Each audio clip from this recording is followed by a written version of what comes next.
and we're going to put a marker right here for our awesome archive team, letting them know we're getting into the game. We're going to tab over to this screen, and I really hope it's recording because my software is not working. So I'm just going to continue on, and if it doesn't work, it doesn't work. But here we are, and here we go.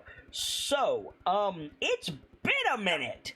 It's been a amount of time since we've been here that is considerable. What has been happening? A lot of things that we'll go over in just a second, but first, you'll notice that the overlay is still not in. I'm hoping that the overlay will be in very soon because look at this amazing shout-out screen. I love it. It's amazing. It is in. We'll get more of that deliciousness when we get to the end of the show tonight. And hopefully it records, and I'm going to be real mad if it doesn't, but my software doesn't tell me anything, so we're gonna do our best here, and if it doesn't work, it doesn't work. As for where we've been, it has been one thing after another. We actually were meant to play 2 weeks ago, but then stuff came up with me, and hard to say that, impossible to say that my players are the only ones to blame for why we haven't been here in a dog's age. It's just been one thing after another, guys. It's been a lot. But suffice to say, the buck stops with me, and ultimately, between scheduling conflict, sickness, stuff coming up last minute, it's been like 3 or 4 weeks since we've managed to play, and now we're here. However, I have heard a whisper in the wind that at some point we are getting our 7th player back, making this the largest DA show to ever be experienced. So that's a thing. As for where we've been, a lot of places. We've been to a lot of places, and most of those places have been not at all involved in the module. There's been demons and gnolls and survival training and farms and bandits and draconians that have been successfully killed, and the party of Hellriders has finally made it to Baldur's Gate. And that was pretty much where we left off. The module will begin in earnest relatively soon, insofar as what I'm bothering to put in. And, yeah, the Valkyries arrived in the Elfsong Tavern in Baldur's Gate. They just got together, were discussing their next move, pooling their resources, and making plans to meet with Grand Marshal Oscar Brick Holderheck, and the other dukes of Baldur's Gate, to facilitate the refugee crisis of the people of Elturel. If it sounds like I'm doing a terrible job explaining what's been happening, that's because I'm a little bit ill, and my computer is not working the way that it should. So, you know, it's one thing after another here at the show. But yeah, we're 12 episodes in at this point, and we're finally in Baldur's Gate. We ended the last session with everybody convening in the tap room of the Elfsong Tavern. We can pick it up there, or we can jump in to individual stories, or we can meet in more private climbs. There is a lockable meeting room upstairs in the Elfsong Tavern, as well as your private rooms, which have been accommodated by Major Stormfang. I should also mention that Starlight, Bathed in Starlight, aka Night Mist Okami, is not being here tonight due to a small medical emergency. She's fine for the most part, but obviously that takes priority over rolling dice and yelling at each other for 4 hours. So we wish her well, and hopefully she'll be back with us soon. To the rest of you, where are we picking this up? Last time we were in the tavern, we were getting ready to go to our rooms. You Or to were getting everyone together yes. Rev just came in getting carried. by Azaka. Cheeky Yes. bird, cheeky bird, cheeky bird. Cheeky bird. And that was the last thing that happened. So you guys can discuss your next moves down here in the tap room. There is a space upstairs you can use that is lockable away from prying ears, or you can go to your various rooms that have been provided by Azaka, or you can leave the tavern and just like go do other stuff. But it's like mid-evening at this point, so like it's dark out, but it's not like 1 a.m. It's like 8 or 9. So you've got the evening if you want it, but also you've had a hell of a road, and this is promising a bed for the first time in like 15 days. So yeah, it's definitely welcome. True. I think we had discussed talking strategy briefly in private. We can do that. Or turning in.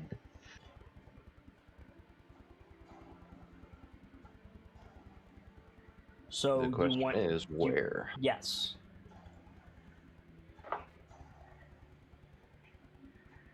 Yeah. I, for one, am all for this lockable meeting room. Okay. That sounds like the best plan to me. Okay. Here. So grabbing your drinks and food, Azaka will lead you upstairs. I'm gonna move everybody kind of away from all the other myriad NPCs so that I can just drag you all up at the same time. But the stairs are on the right of this map. Did I move you guys to the map, or did I just move me? Should be on.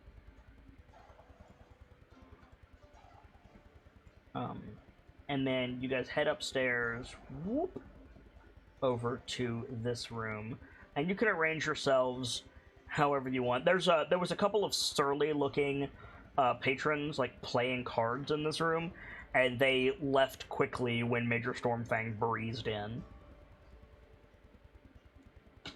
Starlight's going to take a position relatively near the door so that her perception can aid you guys. Rev, you're on your feet. Azaka will probably sit at the head of the table. Unless you want Azaka to fuck off. Like, she doesn't have to be here. She knows where you are. She's welcome to join us. Okay. You can shut the door, and Azaka will turn I don't know what they're called. A tumbler lock, I guess, on this side. It's not the best security, but it's security. Pretty loud to lockpick. So, yeah. Well, good thing we've got the cat right there. Rev, are you by the door on purpose? I was just placed here. Hang on, I don't know where I am. I'm looking. I can't see. You're over here. No, there I am. Over here in the corner. Turning my camera to look around. Oh, there's a room here I can see. Yes. No. Whoa. So you guys all sit by sit down by the table. The elf song is quieter up here, but you can still hear it filtering up through the floor. But yeah, you guys have a moment to sit and plan your next move. Azaka looks tired, but she's pointedly keeping her mouth shut because she's not nearly as tired as the rest of you. That's appreciated, honestly. She will observe unless directly addressed. The floor is yours, Valkyries. Right. Now that we're all here, does anyone have business on what we should be addressing first?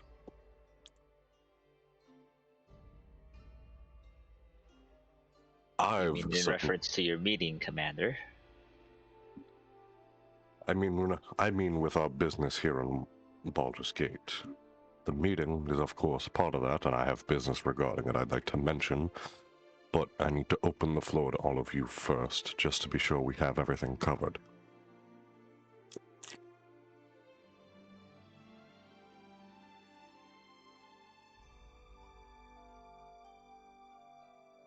It seems to Well- me that most of our needs revolve around the meeting with the leaders here. Aye.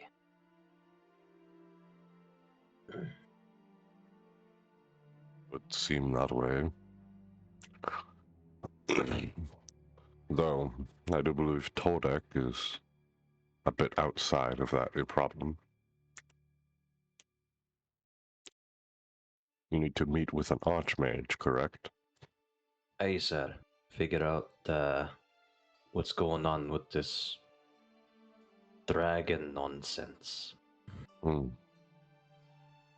Azaka glances at the door. Actually, Azaka glances at Starlight when you say that, but Starlight doesn't make any indication. She's major, right? Major Stormfang, yes. Major, would you have... Okay, come on. Words. Fuck's sakes. Major Stormfang, would you be willing to give us a direction for that? There are several in Baldur's It depends on the nature of what you require. There are also, at any given time, traveling scholars and academics from around the coast.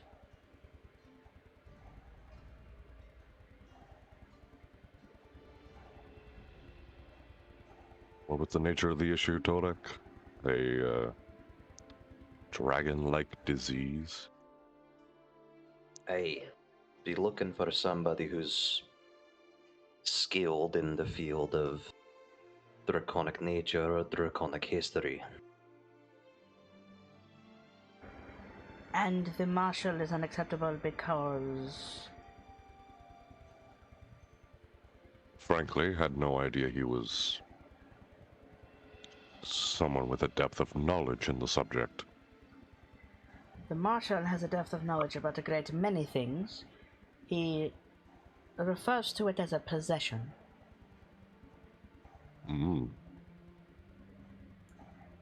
In his travels to the southern jungle, where we met, in fact, he was traveling with an associate of his, who rather unfortunately met his end rather quickly in the jungle. But shortly thereafter, to hear the marshal tell it, the memories, knowledge, critical thinking skills, etc., from the dead colleague were imparted onto him. Quite the last gift. Of a sort.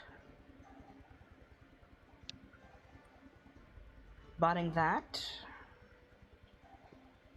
the Sylvaine estate often has scholars, intellectuals, academics, arcanists of various sorts, and you may find some worth at one of the various magic shops scattered around the lower city.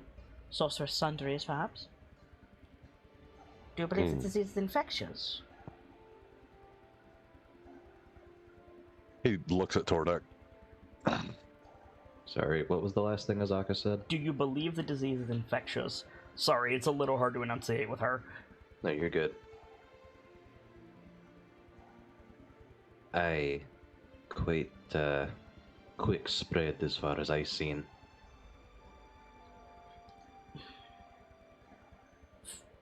Then why do you have it here in the city at all?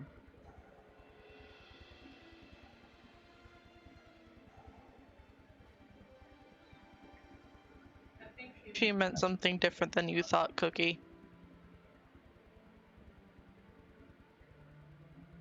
Is it- I have it here. She said infectious, she meant contagious. Oh.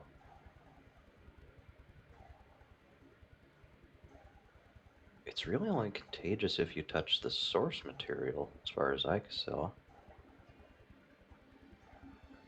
So, contagious, no, but infectious, sort of?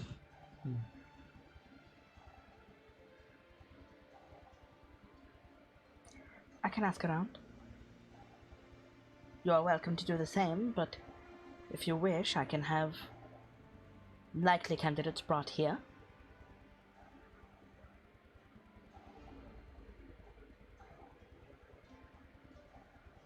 Aye, that would be a big help. Very well. Do you require messengers to be dispatched to neighboring civilizations? I don't think that much will be necessary just yet. Aye, figure out what we can within the gates. If nothing is here, then perhaps we send out word. Candlekeep is nearby, as is Waterdeep. Well, a reasonable distance. Furthermore, make a note that I do have the authority to dispatch runners. If I'm frank, I can see a reality where we'll have to make a journey to Candlekeep. I do not doubt. It is a place of great study for many reasons. And given what you have told me about Outerel, it is a likely place to start. Hmm.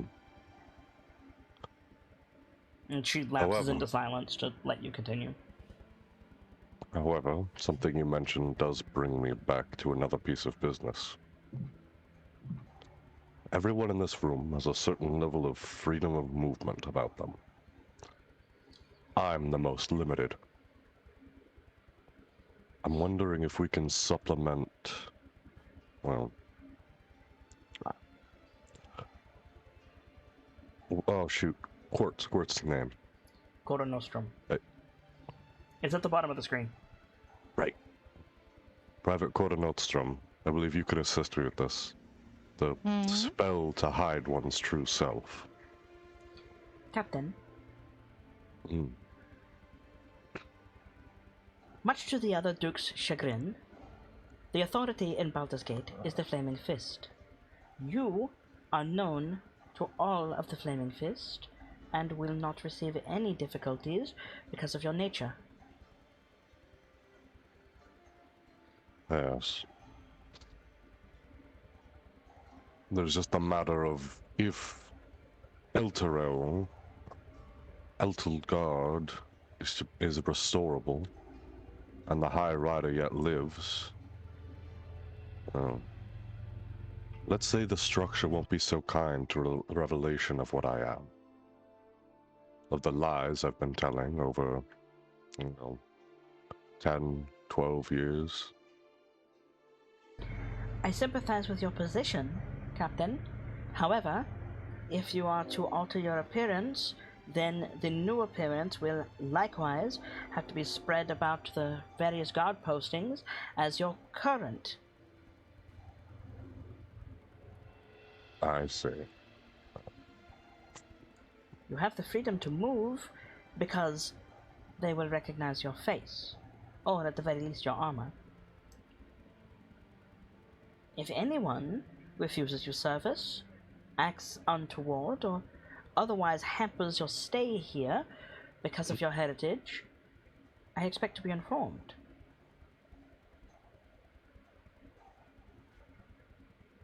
She's edging towards German, and I'm not sure why. You're I mean, sick, honey. Yeah, I mean, probably. sometimes accents fuse. Maybe that's just what we can play it off. No, I'm going for like a French African colony like accent for her, and it usually works, but But you're sick. I'm sick and I'm edging towards German and I don't like it. Yeah, I'm not even trying to do a voice today. It's fine. For those of you who may be curious, Gemzellos is big sick. Banished for the good of the realm, one may say. Yes. Sick with 2 C's. God damn it. What's funny about that is I heard him say sick with 2 D's, which is even funnier.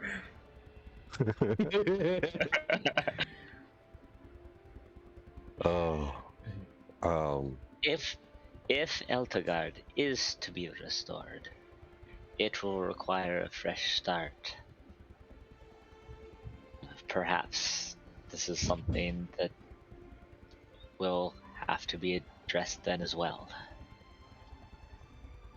An opportunity, if the blessing remains, that future children of Zariel need not vanish. I dare say Elturel would not be worth saving if they turned away the one who saved it, simply because of, well, a bit of yellow in the eyes. Religious structure, but aye. You will find that among all the humans. And most of the dwarves.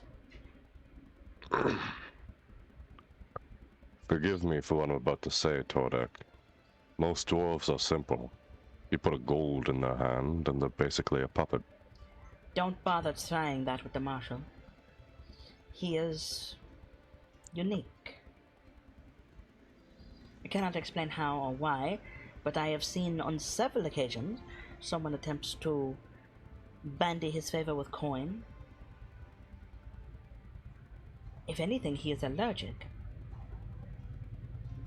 He lacks the sickness. That's special. Agreed. Perhaps I can put more faith in the Marshal than I originally thought. Mind you, I was prepared to put faith in him already. This just gives me more security in doing so. She waves a hand. If you still want a way to alter your appearance, I can arrange it.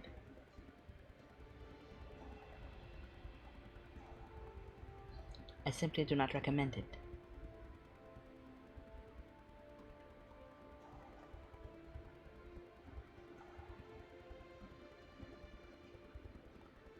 If anything, your appearance will help the Marshal and I weed out bad actors, both from the Fist and the population at large. No offense. No, I can understand. Forgive me for saying so, Captain, but you and your squad are here to be useful, no? Of course.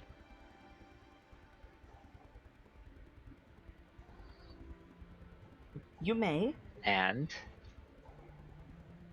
Go ahead. Okay. You may wish to hide your appearance before the other dukes, of which we have no such authority, but everywhere else... Well, the word of the Flaming Fist is law, the word of the Marshal is law, and I have the Marshal's ear. Which means you have the Marshal's ear. All of you. Though I would prefer if you went to the captain.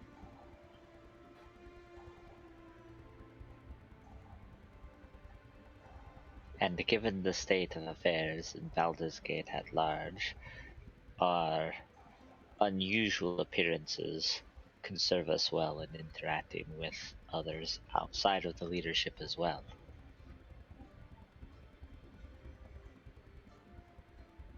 Yet another fair point. I'm not quite sure of that for myself. If anyone would require some form of additional security, I would measure at you. Oh, the bird. Yes. I mean... Kenku are rarely looked upon fondly. She shakes her head. I mean, the city is not designed for him. Ah. Yes, that's a whole matter unto itself, isn't it? It's Like- cities like this that I'm very careful of. Like, Rev, are you sitting on the table? Are you standing on your backpack? Like, how are you involved in this? Out of curiosity. I like to think that he's like climbed onto the table and sitting cross-legged. Okay. Like, accentuating Azaka's point. Yeah.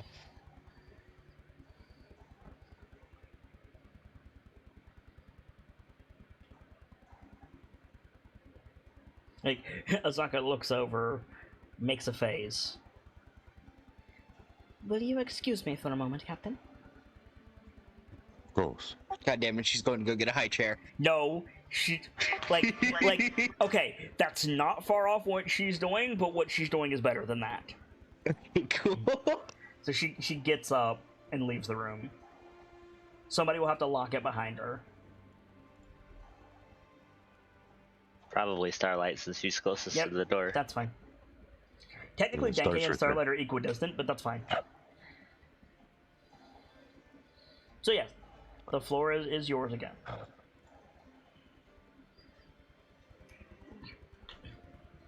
Well, while the major is out, is there any other business we should bring to the front?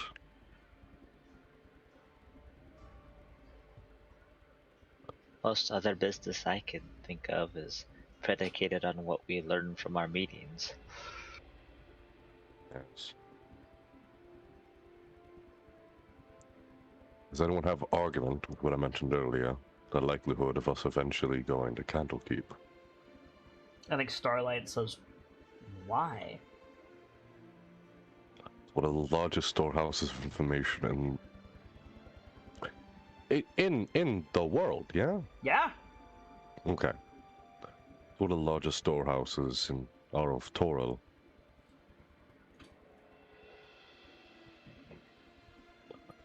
It is a city of a library. Yeah, Starlight's nodding. Like, all of you know what Candlekeep is. Mm-hmm. And I think she says, like, "But what are you planning?"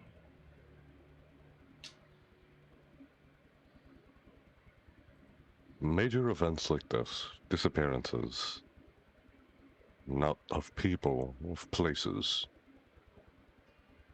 they can't be... Forgive the oddity of what I'm about to say, but it can't be new. Certainly, this is the first instance in a very, very long time, but the power to do so has to have been something that existed before.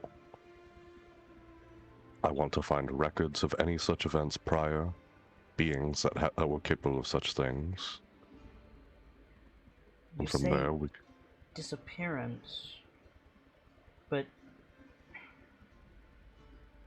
I agree there's something weird. But we all saw the fireball.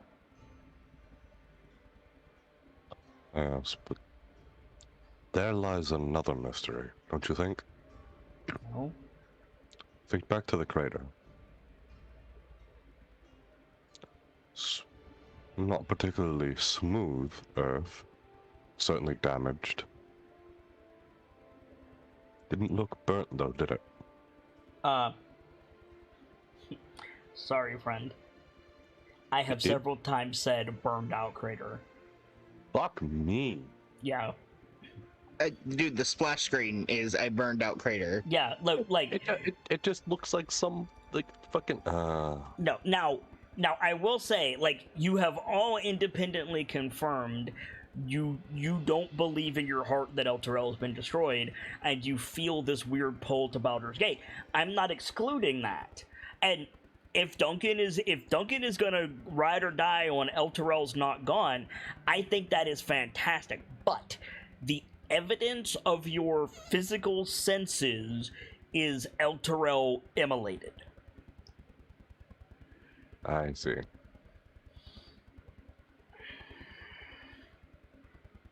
That being said, not all fires are created equal. It's also the factor that not everything is just so simple. Hmm. In a world like ours, where the gods are so simply quantifiable, forgive me for taking doubt that our home is simply gone, destroyed. So Starlight fidgets, and she says, "Are you saying that's our priority?"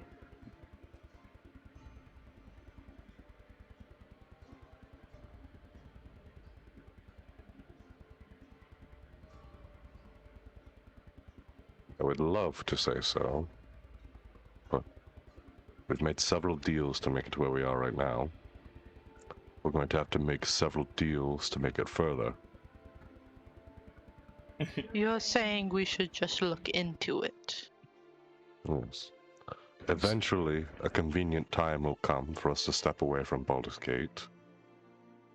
And when that time comes, we will take the opportunity to go to Candlekeep and begin research.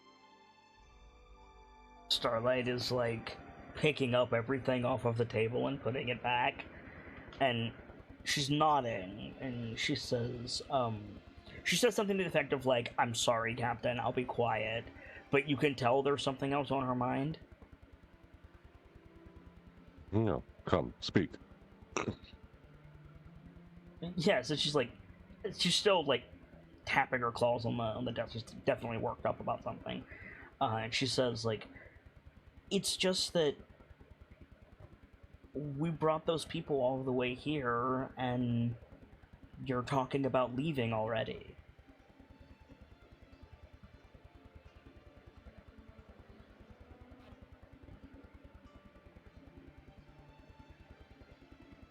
Well, I've made it no secret, and one of my priorities has been Elturel. Aren't they Elturel?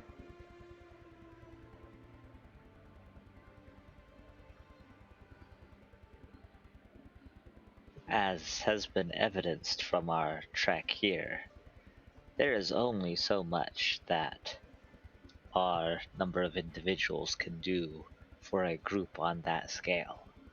We will have to get the gears moving, get deals in place, figure out what can happen for all these people.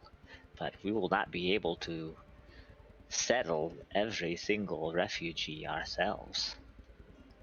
No, but talking about leaving, we haven't even slept yet. We haven't done anything.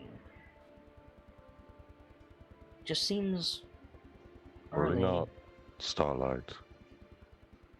I have no intentions of the Valkyries leaving until our deals are complete, people feel safer, and everyone has a place. Eventuality. She nods and her tail stops flicking. She keeps touching everything, but she seems calmer. There is certainty. Looks at Valerian time. across the table. Go ahead. Yeah. There is certainty that our time to vacate will come, but we're in no rush to get to that point. I'm simply in a rush to get all of our eggs in order. That's not quite the expression, is it? No, I'm pretty sure we already killed all the laying hens.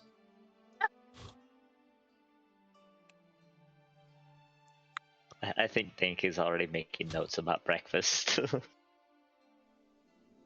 We have a lot of irons in the fire and we need to get them out.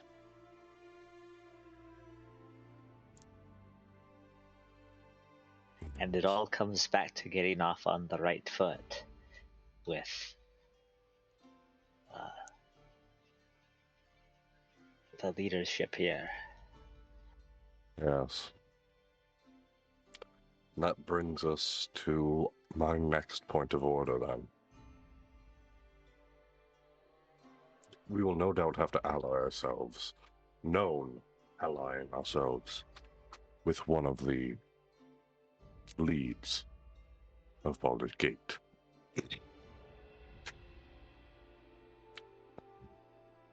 Are these my notes? Yes, they are. I believe we should avoid the Van Thamper family and the Porter family. Reasons? The Van Thamper is quite clear. The family is nothing but miscreants at this point in time. We begin allying ourselves with them, I'm almost certain it'll only lead to more troubles overall for Baldur's Gate. The Porter family, well, if they stand against the main leader, the new main leadership of this place, the fact we're going to have a meeting with them at all will already put us on a bad standing. There's a single sharp knock at the door.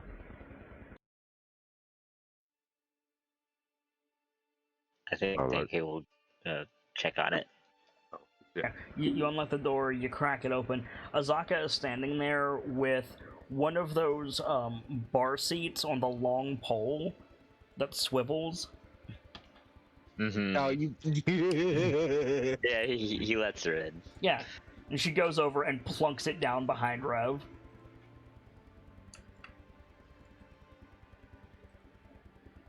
What? Climbs onto it. Yeah, you're a little bit higher than the Immediately- table now. Immediately kicks off the table and spins. They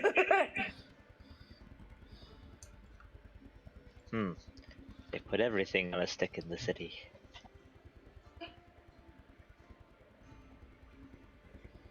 Have I missed something?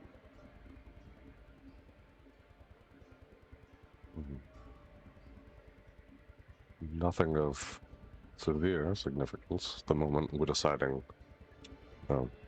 who we should particularly aim for assisting most.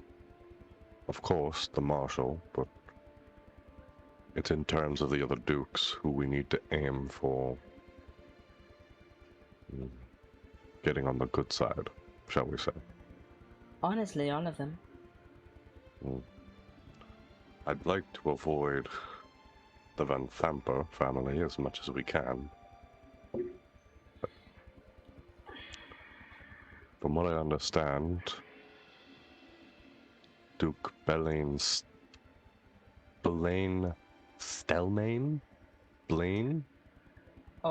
Checking. Hold on.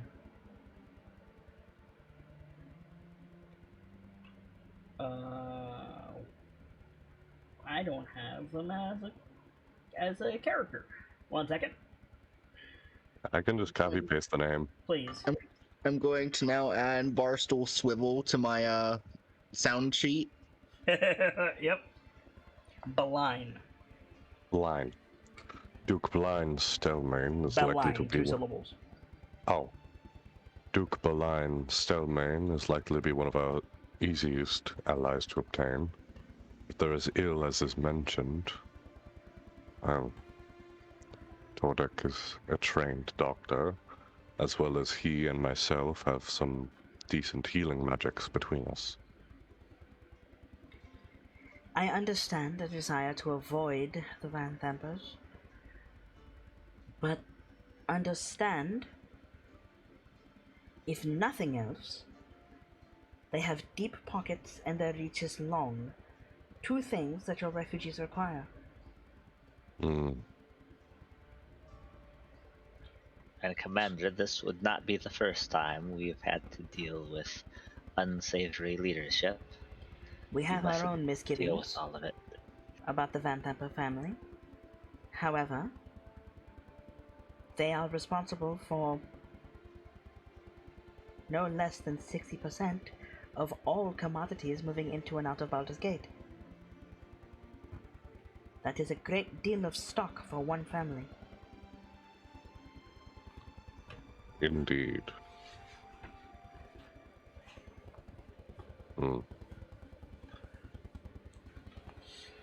Can you make a history check for me? Anybody who wants to?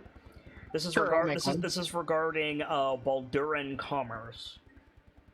Oh boy. Oh, cool. Yeah. Do a different roll I got a roll for score deck. knowing I'll throw what this my family is hat in the about, ring. considering. It would be the same role, but sure. I don't know what you're asking me specifically. Can I tack a guidance on that? Yeah.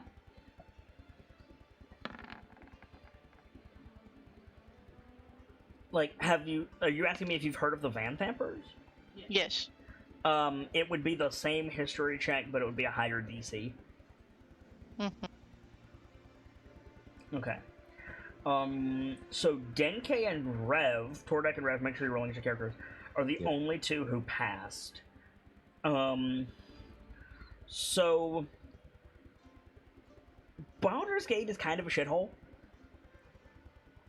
but it's a big city shithole. It's not a shithole like what people say about Appalachia, like the stereotypes about Appalachia. It's a shithole in the same way that, like, some people have strong opinions about Miami. Let me put it that way. Ah, It's still a big, thriving city, is the point that I'm making.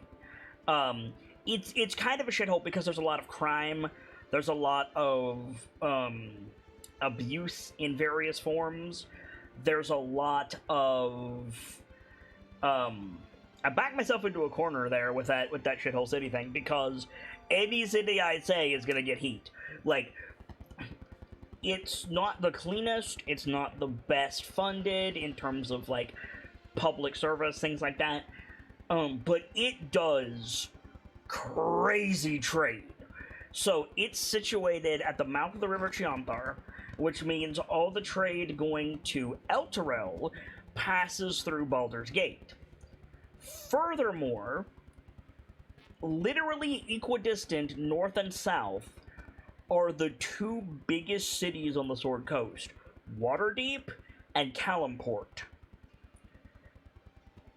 They are huge, and all of that trade passes through Baldur's Gate, especially because Waterdeep and Calimport are not allied with each other. So all the goods from one goes to Baldur's Gate, gets a seal slapped on it, and then goes to the other. If the Van Thampers are responsible for 60% of that, my god! the motherfuckers don't just got money; they got money. Yeah, They are the Baldurian economy. kind of. Oh god, they're the Wayne family. They're not quite the way. Not the Wayne family. They're more like the. Reminds me a little bit of the Castellaners. They have their nose in everything. Yes, the Castellaners don't have their nose in everything. They're not Harpers. That's fair. Mert. Okay, no, we can compare these guys to Harpers. Yeah. Yeah, compare these guys to Harpers. They've got a finger in every pie. I think Emmerich is either Zentarim or trying to get in good with the Zentarim. And if it doesn't say that he is, then I'm saying he's trying to get in good with them. That's not known, but the Zentarim and the Harpers are equal and opposite. So, like, yeah. Like, the Van Thampers they're a big deal.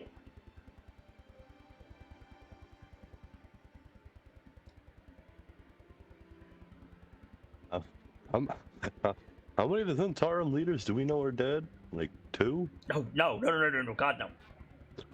Not us particularly. We the I players. know, as players, still wrong. Zaraj and them are not the leaders of the Zentarum. They're the leaders of the Zentarum in Baldur's Gate. Waterdeep.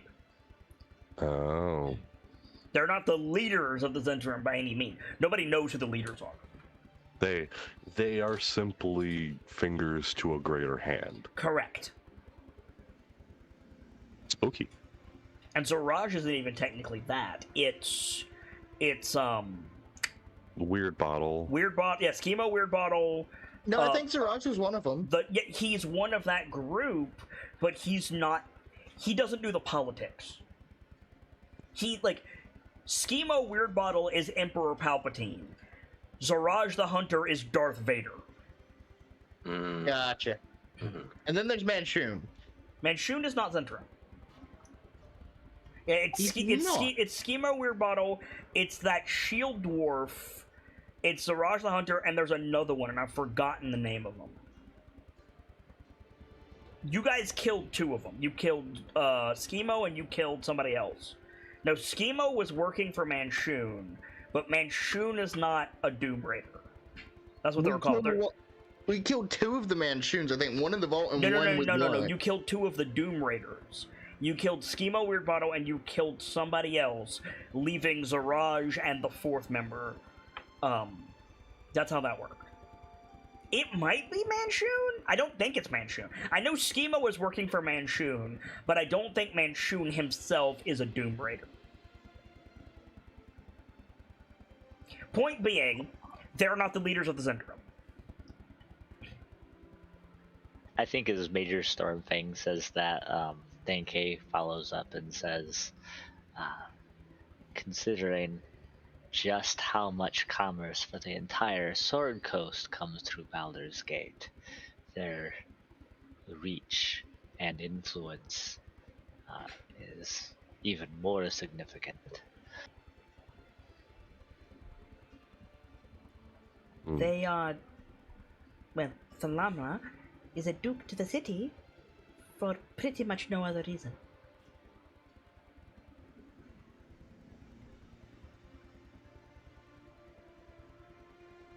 So while we may not wish to curry their favor, we certainly do not want to get in their bad side either. Yes. As much as it pains me that I must work with those that have done my family wrong, though I suppose that opinion must put me in similar thought with many of Baldur's Gate.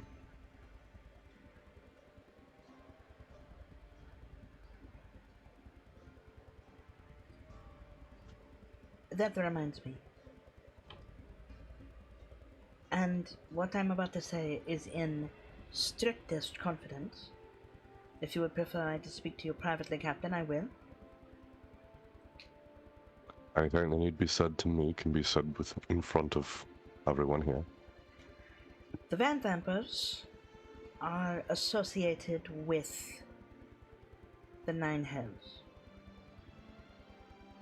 We have circumstantial evidence, a great deal of circumstantial evidence, tying several of them or their associates to various infernal dealings, which is illegal in Baldur's Gate. What we lack is enough proof to move against them. Lovely.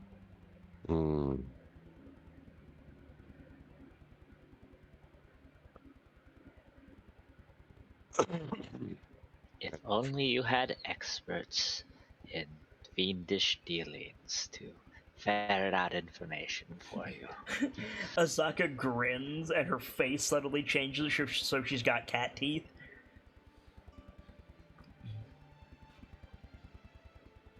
And oh, what a blessing it would be if that group of experts were to happen to have experts in espionage among them. I cannot condone espionage against a ruling family on the Council of Baldur's Gate, Captain. Oh, no, of course not. Who could ever? But if it crosses the Marshal's desk, She shrugs.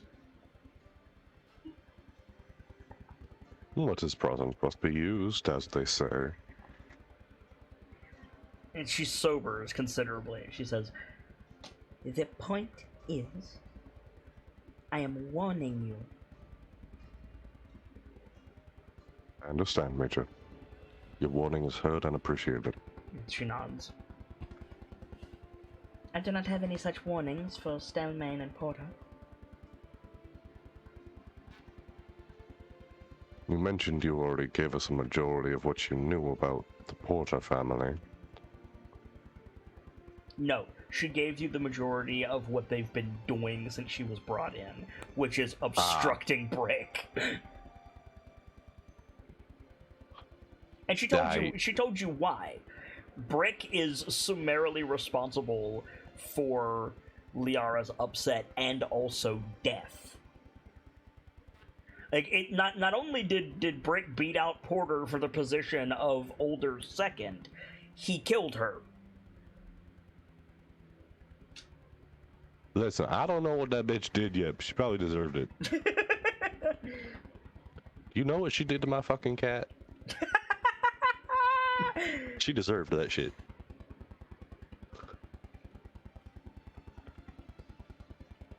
I fully agree. Like, Liara Porter is canonically dead, and it is going to be very satisfying when Brick does that. Nevertheless, here we are in the future, and, you know, Duke Porter is understandably a bit miffed. Right.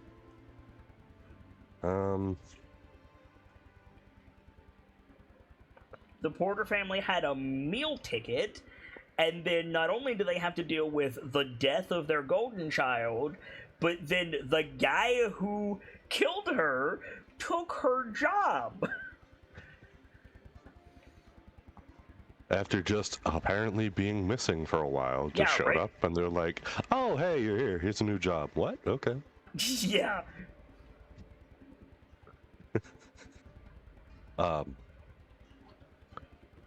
Yes.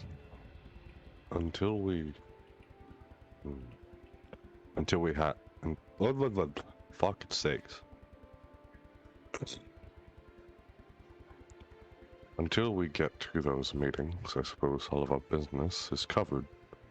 Unless anyone has anything else to bring to the table. My only question was to ask what else you need to prepare for the meetings, Commander.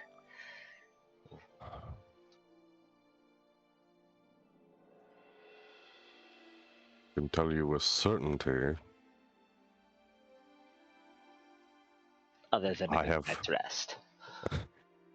that for certainty, but also I'm not particularly sure what to expect. It is I mean this of no offense to the Marshal, Major. It's simply,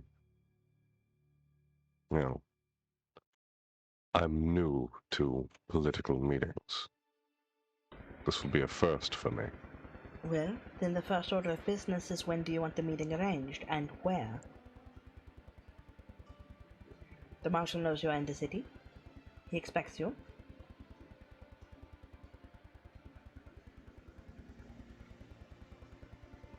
Frankly, I would. Oh, go ahead.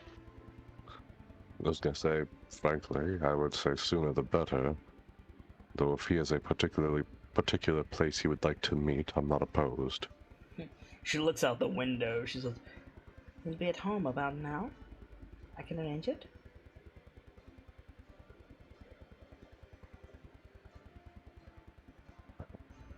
Or, if you prefer to get a good night's sleep, you can come to the High Hall tomorrow. Yes, that would probably be best. As you like. I would advise none of you to wander the lower city after dark. As it was mentioned that that's a major area of crime, correct? you're in the lower city, and it's after dark. Okay, that is. She chuckles and kind of shakes her head. It is fully half the city, Captain. It is no better or worse than the upper city, despite what the nobles will tell you. More to the point, you are Hell Riders. And I have to sleep at some point.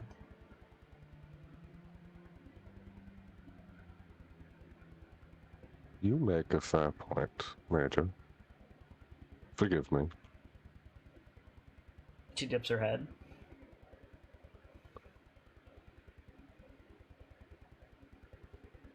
You might want to check backstage, James.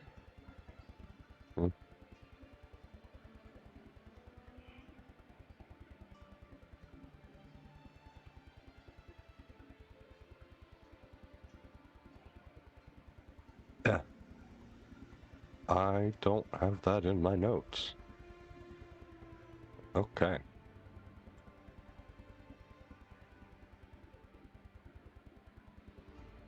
Okay, since two of you are now expressing confusion for this, I'll just say it. 60%, like, Azaka stressed 60% of all commodities absolutely includes illicit dealings.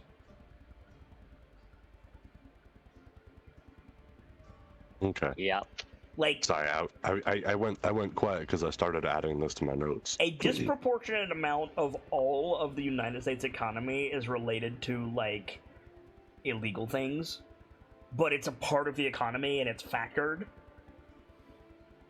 Hmm.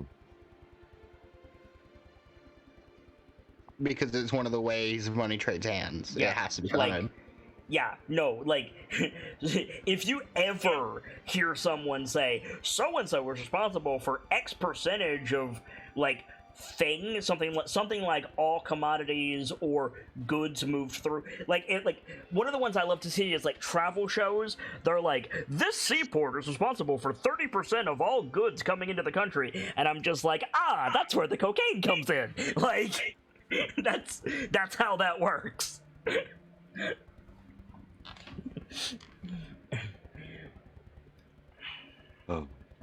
Explains why people so often buy houses in those areas. Yes. Anyway.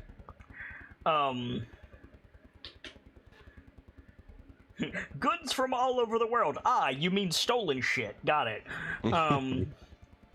No, so just so that we're all on the same page, Azaka said without saying, by the way, the Van Thampers deal in black market goods. Just remember, Commander, you may not know exactly what to expect with the Marshal, or with a political meeting in general. However, you do know our resources and our capabilities, and how those could be used to both assist the Marshal and the other Dukes, and also assist the refugees and our purposes. To that end, Denke, you're likely to be one of my key factors in gaining good favor among the Dukes. For more than just your ability to speak, should I say. On that note, Captain, I do believe it is a very good idea for you to insinuate yourselves into the services and hospitalities of the various dukes. However, please do not approach them without informing me. Of course, Major. And you have our word that we won't go trouncing around without you. Oh. Or without you knowing where we're going. She starts to say something, and then you add that second part, and she nods. I do have other duties. You can be certain none of us will be leaving here tonight. I can assure you I won't be leaving much unless I'm truly needed. To that end, I have taken the liberty of putting some reading material in your sleeping quarters. And she's looking at Denke, Tordek, and Duncan when she says that. An appreciated gesture. She nods. None of it is comprehensive, but it's a start. A start is all we need. And we thank you for it. Aye. Indeed. Now, you will forgive me, Captain. I know it is early, but I've been on the road for several days, as have you, and it is still night in the lower city. Major Stormfang I may be, that does not preclude the danger. I've got to try to get her voice right, because fuck, I never tried to do Azaka's voice. There's a line I have from her. There's a great many of you, and it has been a day. That's not right, but You're close. Azaka's voice comes from the front of your face. There are a great many of you, and it has been a day. there's a great many of you, and it has been a day. You're getting there. It's like this is gonna sound weird, but the way that it feels, I'm speaking like into an object, and that object is projecting. Like, I'm speaking out of my face to do Azaka. There's a great many of you, and it has been a day. There you go. Cool. Yeah, just quoting Azaka. To Azaka. She nods. Another spin of the chair. I would rather not get mugged on the way home. Of course. That's the Please. good line. I'm sorry. I was not expecting that. I don't know why that got me. Is there anything more that you can foreseeably need before the morning? Any messages you would like me to take? Mm. Well, you mentioned previously I'm expected to, shall we say, dress appropriately for the meeting. Is there any arguments in, well, shall we call it, my entourage coming with me for a little bit of backup since I won't be carrying my helmet tomorrow? Officers. Yes. Unfortunately, I have to segregate your permissions amongst your squad, Captain. Anyone above the rank of lieutenant can join you.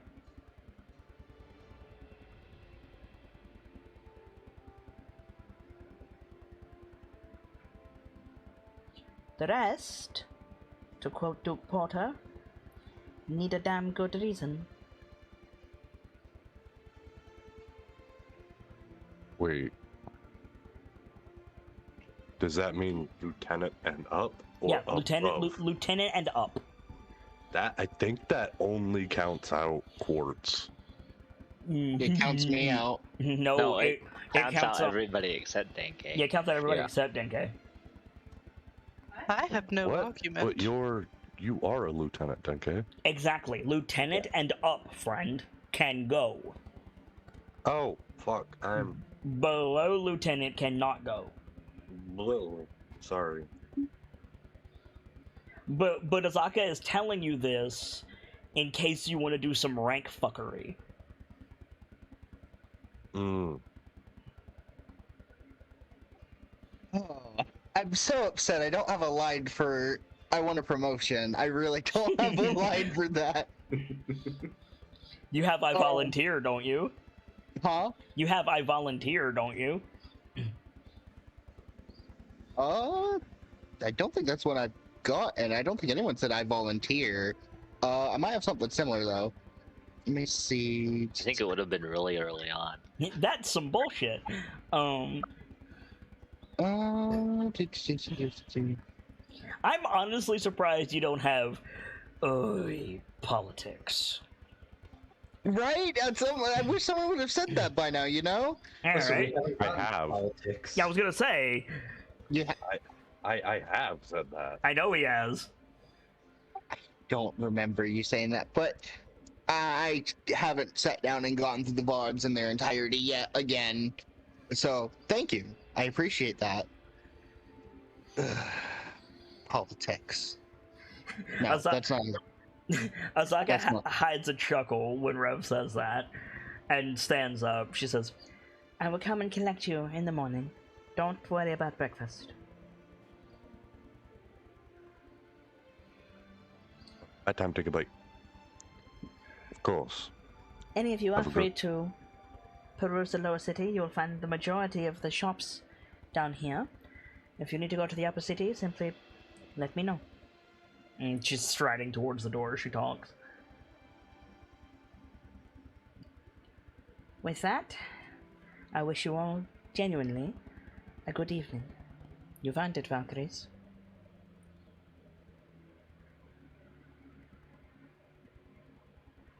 A good night to you as well, Major Stormfire. She turns, unlocks the door. She does that thing where she steps out, reaches around, and locks the door back.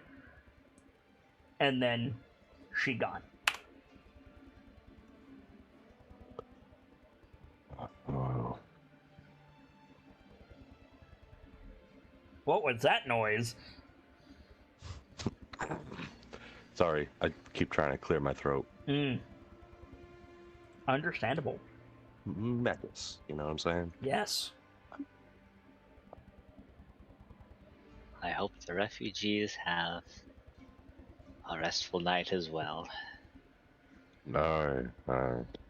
Starlight They'll likely practically need it more jumps than out of her us. chair.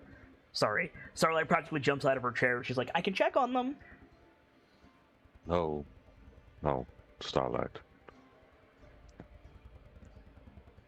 But now, we need to rest. Okay. We've been through a great lot, you especially. A trip to and fro and back again is certainly not good for one. One's Especially own this self. late. Hmm. Hmm.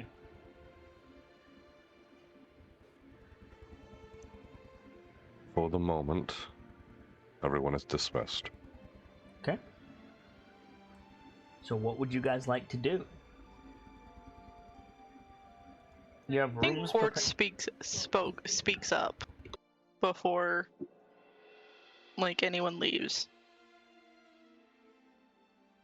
Major did make a good point while you were gone. We could do some shopping. That also means we need to divvy up the coin that you know. I don't have the word for it. It'd be better to have some amongst ourselves, so if you end up getting robbed by any chance, all our money is not gone. Hmm. Make a fair point. Though, to be blunt, I disagree with the idea of splitting the money. I'd say more hand it to shoot. Hand it over to one person and have them hold security over it. As we've been doing with myself. Alright. Well, if we must, I suppose I could sacrifice myself for the greater good. Are you so quick to take over the quartermaster's duties again, Tordek? I do not like paperwork. Except when it is papered work. You were to hold the money, a majority of your responsibilities would become, well, the Master Sergeant's responsibilities. Or rather, you would gain a majority of the Master Sergeant's responsibilities. Well, with the Master Sergeant occupied with helping Captain Rhea, suppose you would need somebody to take up that mantle. Hmm.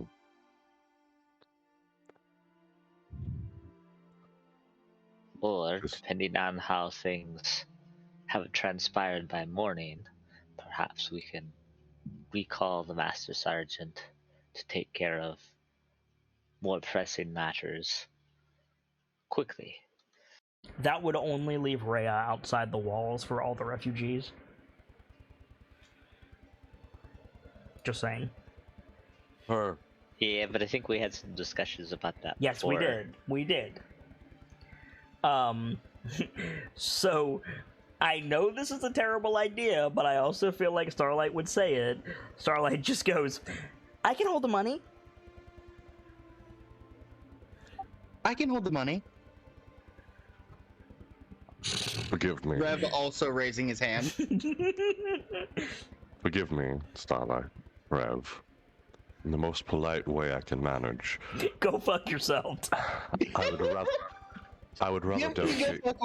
Give me that line, please. Please, please. I'm begging you. Give me that line. In the most respectful way I can,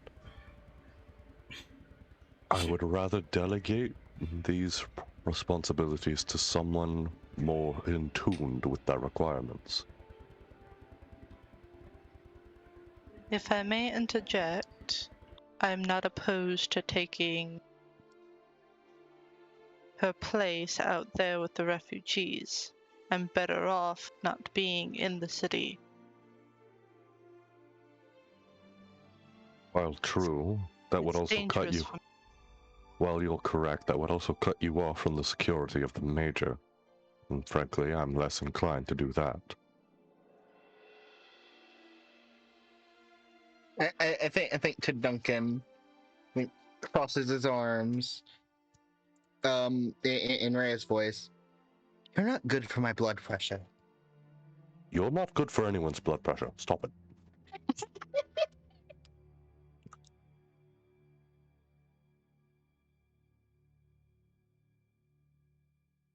Not that Quartz is not capable, but it's also worth considering that anyone outside the walls, yes, they're removed from Azaka's protection, they also don't have backup. Like, even if you guys were not Valkyrie Squad, there's 6 of you in the walls right now. Like, if you're worried about danger, like, yes, it is dangerous on the street, Courts. I won't bullshit you, but you have backup here. Like, worst case scenario, like, somebody steals a horse or something and rides across the city to save your ass. Whereas it's like they have to go through customs to go out to the outer city. You know what I mean? Like, it's a thing. Mm-hmm.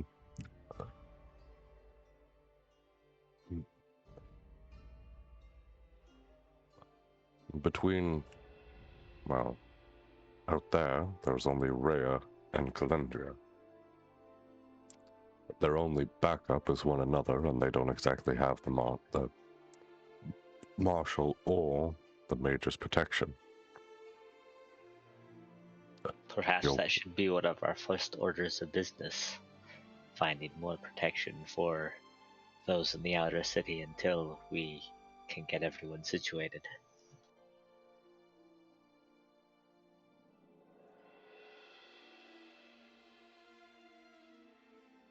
We'll see.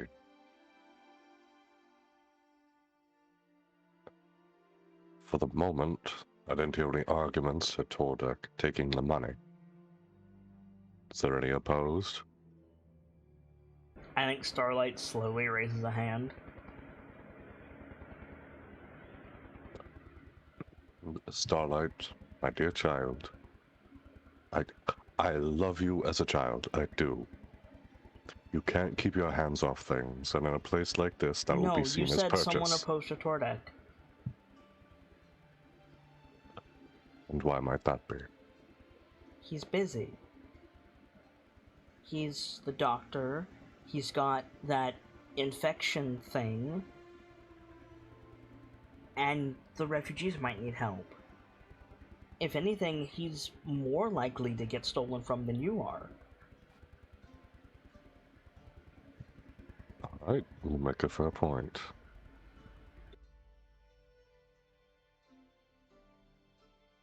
I think it should be Denke.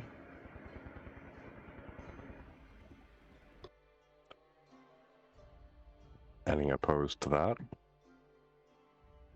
Well, there's no arguing that, I suppose. I actually like that better. That idea better.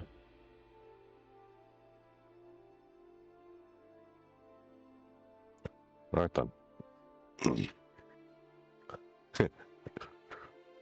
I'll bring you the I'll be bringing you the money later tonight then, 10K. Do you not have it? Oh, he's got it. It's stored in a chest plate. Ah, I see. Okay. Wait, hold up. That's like a couple thousand gold, yeah? There's a majority he has in the plate. It's distributed all over his person. It's several, like, it's like at least 2,000 gold, isn't it? Like, it's a lot of money. 1,800 something. Okay. Like, even factoring in denomination coins, you're gonna have a hard... If you start sticking that in the joints of your armor, you're gonna have a hard time moving. Like, just the sheer volume of metal that is. Because there's no way those are high denomination coins. You know what I mean? True. It's all gold, but that's true. I guess platinum is the highest, so. Well, no, there is, for example, a 5 gold coin, a 10 gold coin. Like I run denomination currency in all of my campaigns. However, because of where most of this money was obtained and the sheer volume of it, you're like, if that's distributed on your body, you would be having trouble moving.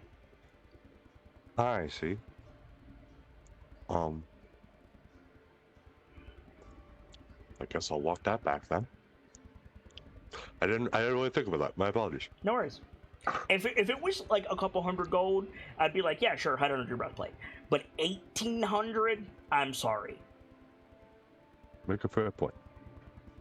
I guess But it's. if you get... Go ahead. I was gonna say, I guess it's then. Put backpack on table, take out bag. Wait, I'm an idiot. I'm a huge idiot. You already went to the counting house. Yeah. Yep. You should have called me on this. Did you ask for large denomination coins? I mean, that would make sense. No, it wouldn't. No? No, it wouldn't. It'd be easier to 'cause carry. It is easier to carry, but if you lose 1 coin, you've lost 100 gold. Oh. Not to mention how many places we're going to be shopping are going to be able to convert that. There is a reason most ransoms are paid in 20s. Okay. Fair. Did you specifically ask for high denomination coins? Don't think so. Okay, so then you have at least a belt pouch full of coins. You're not hiding that under your chest plate, it's just too bulky. When I say full, I mean you have to take that shit to the coin star full. Oh. I mean, on the plus side, I guess that means it doesn't have to be stored in my pack at all. Or my backpack. Yeah, it depends on how much you want to be, like, do you want to be walking around with a potion coin purse? No, okay, we'll stick with the He's not backpack gonna walk idea. around. Coin Quartz was making. We'll stick with the backpack idea. Put backpack on table, take out coins, hold it out to Denke. Yeah, then he'll immediately store it securely in his pack. Okay. And yeah, Normally, that was- I don't worry about, like, the weight of coins because it skews your carry capacity substantially if you worry about it, and I don't like worrying about that. But again, given the quantity, add probably 3 pounds to your inventory, Denke. Yep. Like, even if those are 20 gold coins, that's still 1,800 gold, so that's almost 100 coins. Like, that's heavy, man. We will have to worry about distributing some in the morning since we will be gone for a substantial period of time. Meeting with the Dukes, I would imagine.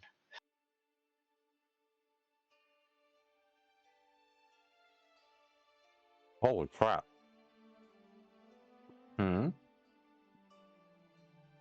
I took the brackets that reduce the weight of of the money off the money. This is 37 pounds with the raw measurements. This is why I run denomination coins.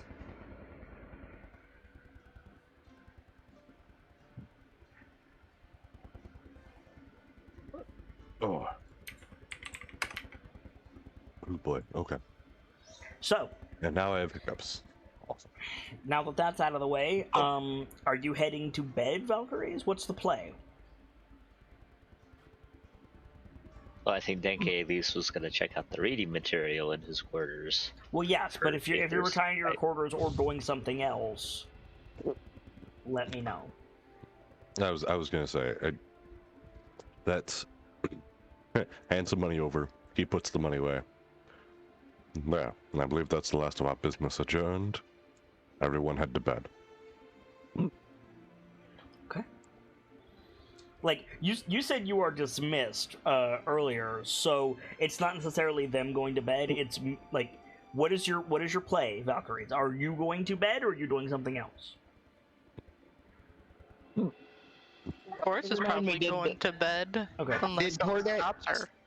did Tordek set the workshop up anywhere? Like in, or is it just here not set up? I haven't had it anywhere to set it up at. Assume it could be set up in like the room or something, right? You talk about your field workshop? Yeah. Yeah, you can set it up in one of the rooms, but it's gonna make a hell of a noise and, more to the point, stench. It'd be better you don't, friend.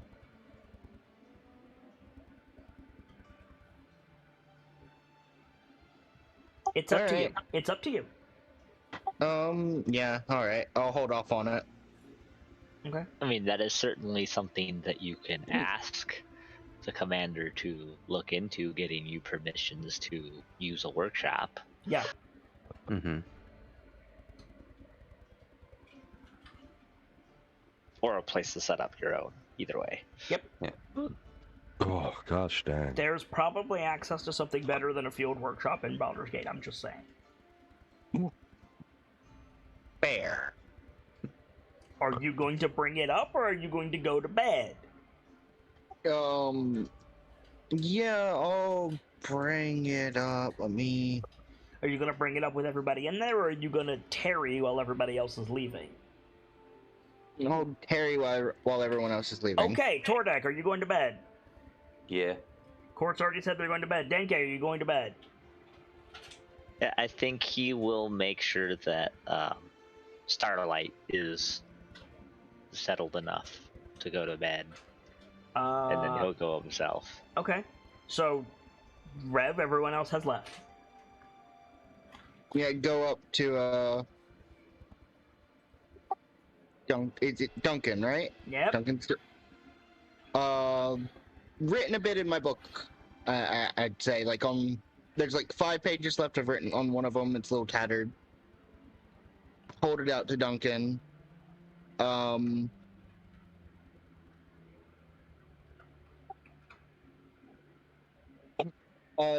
that we're in Baldur's Gate, maybe we could find something a little better than a makeshift workshop.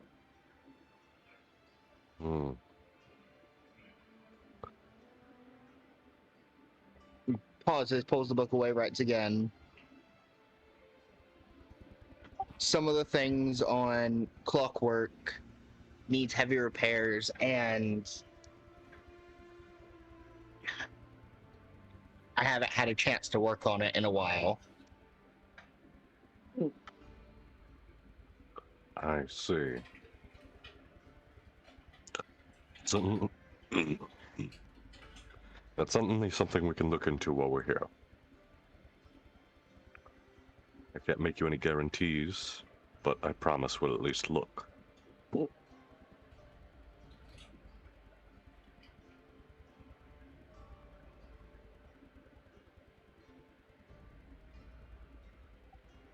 That's reassuring. If all goes well, I'm sure it's in the cards that we can get you an upgrade. That's not how that line goes, Rev. Fuck, where they screwed up. The line that you have is, "That's reassuring." No, I do not have the ellipses in there. Hang on. That's reassuring. The way you said it was, "Okay, I feel better." What it actually is sarcasm. I know that No. line. Ah, But is that how he means that line? He can't help that. He can't Can't help deflect that. it. No, I know that, but Make an insight check. I have advantage. Yeah, you do. How do you mean that, Rev? Also, make sure you're rolling as your character. I mean that as like, yeah, like that's reassuring. Okay, fair dues.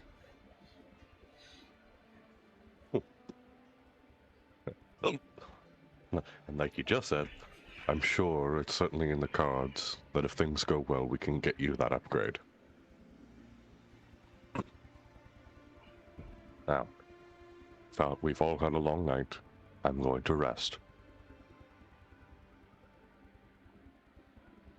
You know, Rev salutes and ponders how to get down from the table. Need a hand? You hop down off the stool onto the table, you hop off of the table onto Starlight's chair, and then you hop from Starlight's chair onto the floor. I figured he was just gonna dangle off of the chair and then slide down the pole.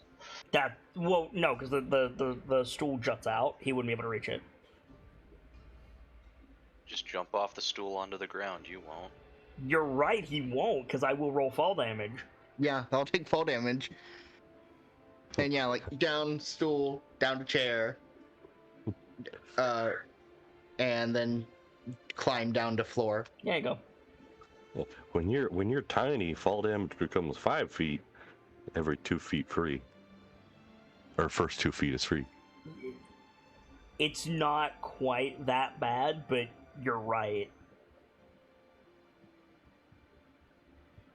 So, Valkyries, you retire to your rooms for the evening and get some much-needed sleep. As far as the reading material goes, Tordek, Yeah. you've been given a primer on just medical treaties. Like, what's popular... Like, somebody took, like, the most recent issue of a couple of medical magazines and laid them out for you. Oh, okay. Duncan, you get a catalog of Balduran fashion. You get just a tourist guide that's effectively like, make sure you do this, don't do this, like the weird quirks of Baldur's Gate, right? Beautiful. And Denke, you get some manila folders, each of which is an intelligence report on a Duke of the City. Ooh.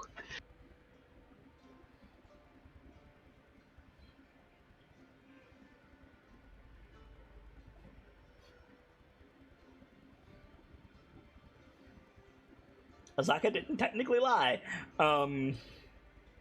It's true. But yeah.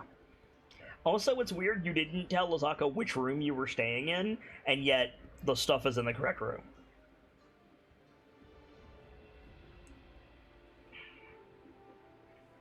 So, Rev has to climb his bed like rock climbing.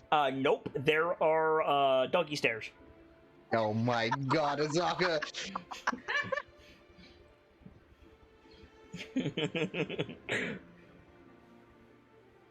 Rev, your towel has been folded into the shape of a bird. Oh my god, I love this. So you all get some sleep, you gain the benefit of a long rest, you can remove an extra point of exhaustion because you all sleep hard tonight. Did you set a wake-up call?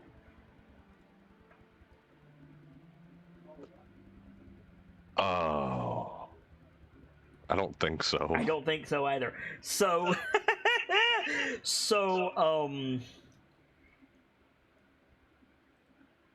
yeah, I think it's Duncan. Duncan, you are awake, like, you sleep like a rock, all of you do. But Duncan, you're awakened by a knock on your door. And you do that, like, roll over, look at the window, it's daylight, and then you realize, oh fuck, I'm in Baldur's Gate. It's kind of like that sleep you do in a hotel with blackout curtains. You're just like, huh? Yeah, like... What time is it? Realize it's Baldur's Gate. Go to grab the helmet. Remember what the Major said last night. It's okay. So you're gonna open the door in your pajamas and your helmet. That was the idea. That's amazing. What did Duncan's pajamas look like? They're they're probably fairly basic. I don't remember the proper words for what I want to say. Hang on, I've only got one way to put it. Do you have like the striped pajamas, the nightshirt and the pants? Does it have little devils on them? He's got the. I personally love the idea that Duncan just has those stark white boxer shorts with the red hearts on them and nothing else. So he's gonna open the door to Master Chief helmet and boxers, which is amazing to me. Yeah, the nightshirt, striped top and bottom with your helmet. Do you have a tail? He was gonna grab the helmet. He's remembered what the major said last night, and we're gonna roll with that. Okay, do you have a tail? Do you have a tail? Yeah. Okay, these are your pajamas. Do your pajamas have a tail hole? Yeah. Okay, so sleepy Devilman walks over to the door. Do you open it? It's first go to door, grab knob, push forward. So like, because I assume the door's open inward. They open inward. So thunk. You hear a very quiet chuckle from the other side of the door. Can I help you? And that depends. Do you know what time it is, Captain? Good. He opens the door. Yeah, you open the door. Major Stormfang is standing there in full, like, battle regalia, minus her helmet, but she didn't wear a helmet before. She's carrying one of those, paper, drink holders with, like, 8 slots in it. And in her other hand, she's carrying, like, 3 paper bags.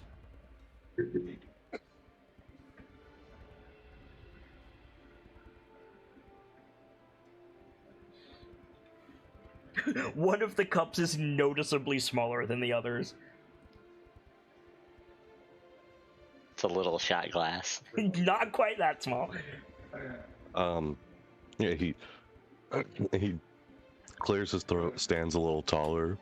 He's still got like the droopy eye thing Yeah, going absolutely. on.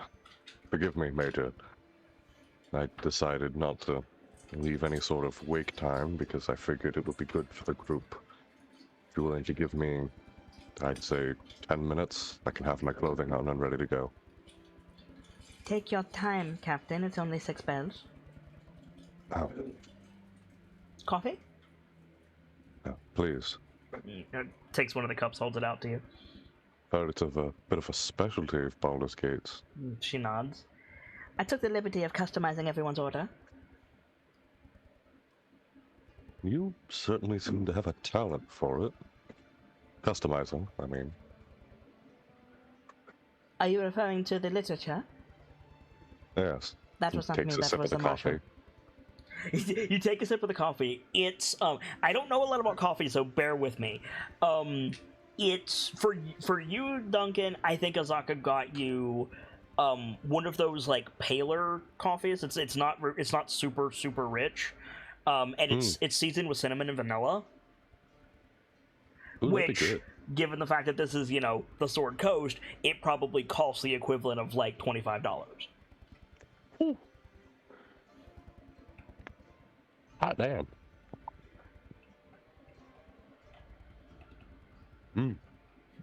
She like wiggles the hand holding the bags, looking at you inquisitively. Certainly, if you're offering. What? Sorry, I took a bite. At least wait till it's out of the bag first. Yeah, right. I have a couple burgers next to me that I've been munching. Oh, I want a burger. Thanks. Now I want a burger. I was I think granted. I'm gonna go rather- get some of the leftover spare ribs that we had. Be right back. But What did you If- say? if that's her offering, he says, if you're offering, certainly. Here or collectively? Likely better collectively. She nods and turns and steps down the hall. And she knocks on Tordek's room. Tordek, are you still asleep? 5 more minutes, ma. Again, quiet chuckle as Duncan goes to get dressed. Mm-hmm. She knocks again.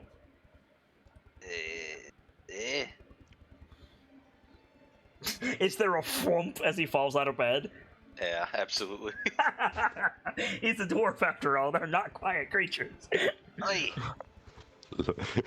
Flump. Bartender. Ah, the dwarf's awake. Awake is generous. Oi. Oh, wait. Right. Jesus. Oh, I just had a thought, and that's super mean of me. Sorry. So, Tordek, what do your pajamas look like?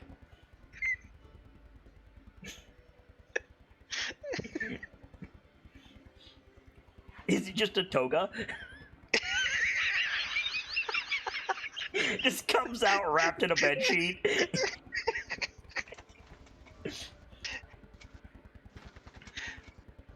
No, he's got like he has gold and silver striped underwear and nothing else. Oh fuck yeah. Okay. Considering it was you, Cookie, I was half expecting what pajamas. he's Listen, not gonna answer the door without putting something on. Yeah. You probably wear. He absolutely had just a bed sheet, but then he got the underwear. So you open the door and Azaka's standing there holding the drinks and the food. And she like starts a little bit as if she was not expecting this to be your room, and like very politely like bends one of her knees a little bit and holds the drinks out to you. I appreciate that. Please don't little me. Takes drink. Yeah, so she straightens and she says, You tried balancing 7 cups. Yes, fair. your coffee is jet black with a shot of whiskey. Yes. I will have it no other way. we see her like pass a cup to Starlight, go down another door. She knocks on Rev's door. Rev comes on. I'm gonna be entirely honest. I've got no fucking reason it's not a onesie with something on it. It's a onesie that looks like his overalls. Oh, totally. No, Oh my god. Wait a minute. Hear me out on something. Okay. It's a onesie that looks like your regular outfit, including a hoodie that looks like your head. Yes. Okay. I do like the hoodie idea. I feel like Tordek got it for him as a gag gift one year, and he's just owned it. Yes. Oh, I love this. It's It is a funny. gag gift, but fuck, is it comfortable? It's funny because my honey got this huge purple robe for Christmas, and Mom was like, "You said you like purple. I'm sorry. I know it's garishly purple," and she wears it every day. Every day until it gets to the point where I need to clean it. It's huge. Oh, It weighs as God. much as I do. Like, it's huge. Very warm. But Rev, you open the door in your Rev cosplay, and Azaka like actually starts like blanches, like holy Wait, shit. I didn't just open the door. I pushed like the doggy stairs over to the door to Yes, open it. good, perfect. So you're at eye level with Azaka. She's like she Yes. like flinches, not expecting the Rev hoodie, and then smiling the whole time. She goes, Is there any chance that comes in a human size?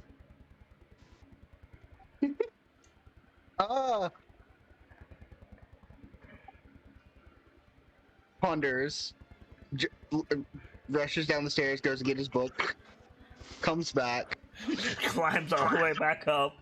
climbs all the way back up, writes in it very quickly. You'll have to ask Tordek, he got it custom made.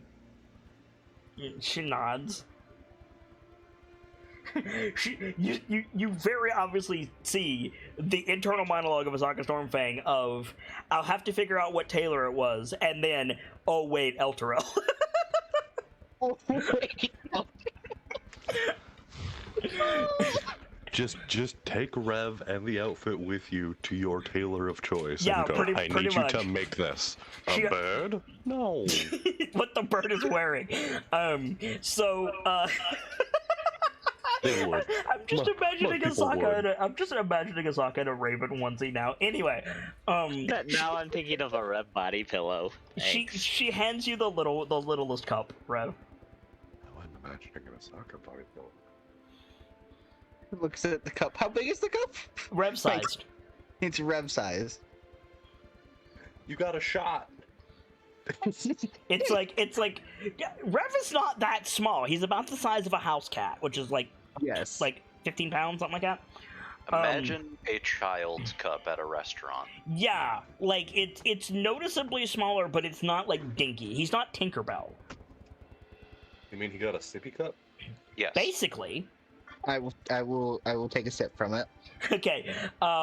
Have you had coffee before? I don't like coffee. Okay, no. Has Dingus, has Rev had coffee before?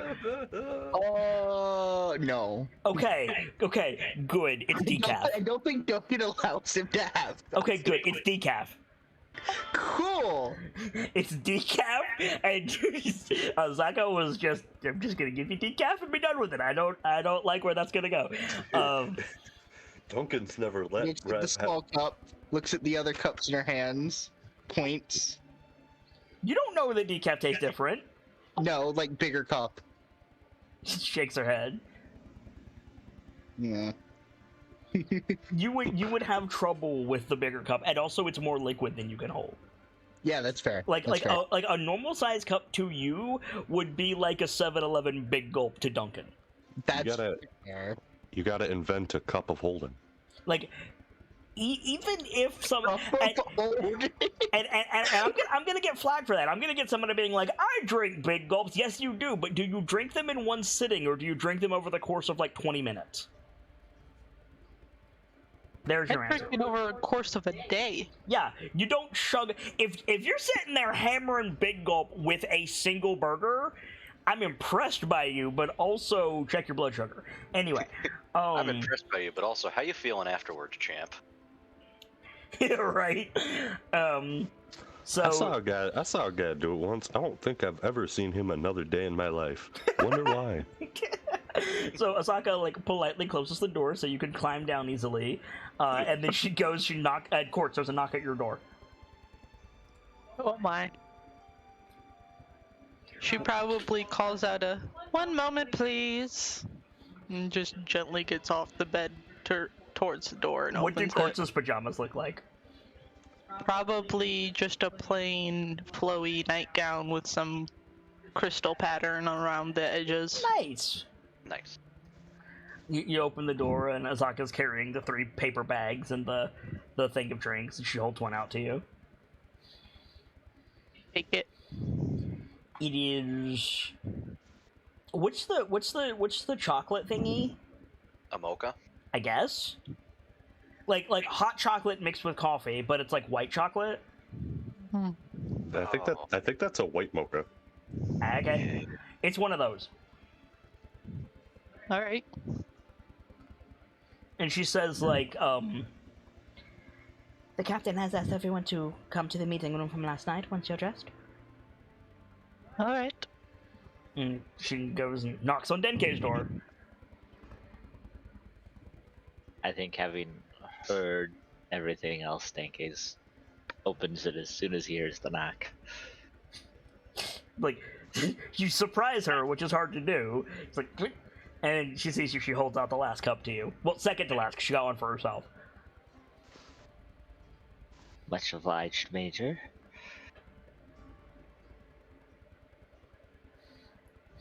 It's oh. See, I want to say Denkei gets like pumpkin spice, whatever, but Azaka clocked him as having a hell of a palate, so she probably gets like some weird like yours is in a different cup from everybody else. Like everybody else gets like Starbucks, but you get like Zaka's coffee shop, right? Like so you get like the flavor is like apple crisp or something. The sad part is when you're describing this in my mind, I'm like, okay, have it be like an apple pie coffee. Yeah, exactly. Right? That actually sounds really good. Oh God, I don't know. I don't like coffee, and I can't have caffeine, so I'll take your word for it. But she like passes that to you with this like somewhat smug look on her face. The captain wants everyone in the meeting room.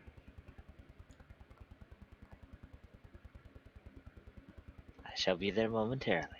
She nods. And he's already half dressed. Yeah, she nods and like lets you close the door and finish getting dressed. We crossfade to everybody in the room.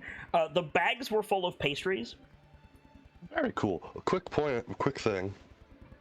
Duncan's gonna rock his fine clothing today. Yes, you're gonna. Well, okay, hold up. You're gonna eat a jelly-filled like donut in your fine clothes. More power to you, sir. Hey, it's cool. We just gonna set up. We're just gonna hold it in one hand and the other hand holding a napkin, and we're just gonna move the entire entity like that. Fair enough.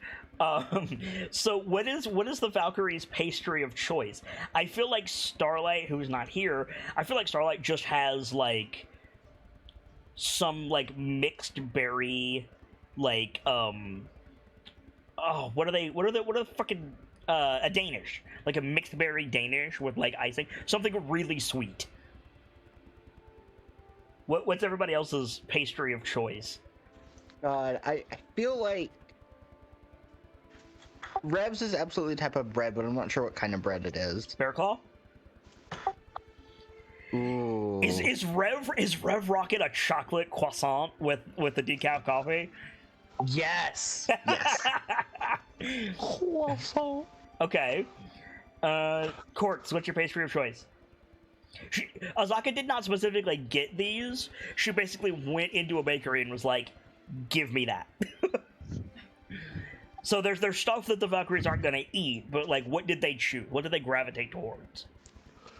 I don't think most pastries are sweet. I don't think Quartz would immediately get anything if it's sweet, because her coffee's already a bit sweet. Again, croissant? Probably. Okay. Muffins aren't that sweet. There's croissants. Well, they might have mixed some savory pastries in there too. Yeah. I can see that happening. Like a cheese Danish is usually not all that sweet. Probably something like that. Fucking love cheese Danishes. Yeah, they're really good. Okay. Denke, what's your pastry of choice? I think he either go for like if they had any like mincemeat pastry sort of thing, or barring something that savory like the. No, there's not gonna be when you say minced meat. To be clear, you're talking about like beef or lamb or something. Just so you know, minced meat means mixed fruit. Yeah, no, that. Well, they're done both ways, but yeah, he'd probably go for like the. There's no animal protein on this table except for cheese. Right. No, he'd probably go for like the pecan pastry. There you go. Some praline, something. Yep. Okay. Tordek, what's your pastry of choice? I am torn between a bear claw or a like nut-filled slice of bread. Now I want walnut bread. How dare you? Oh, you. Ooh. There are words for people like you, Tordek, and I can't say any of them. Okay. I think we'll go with bear claw. Okay. And Duncan, what's your pastry of choice? I think you about had it, if I'm honest. Mm-hmm.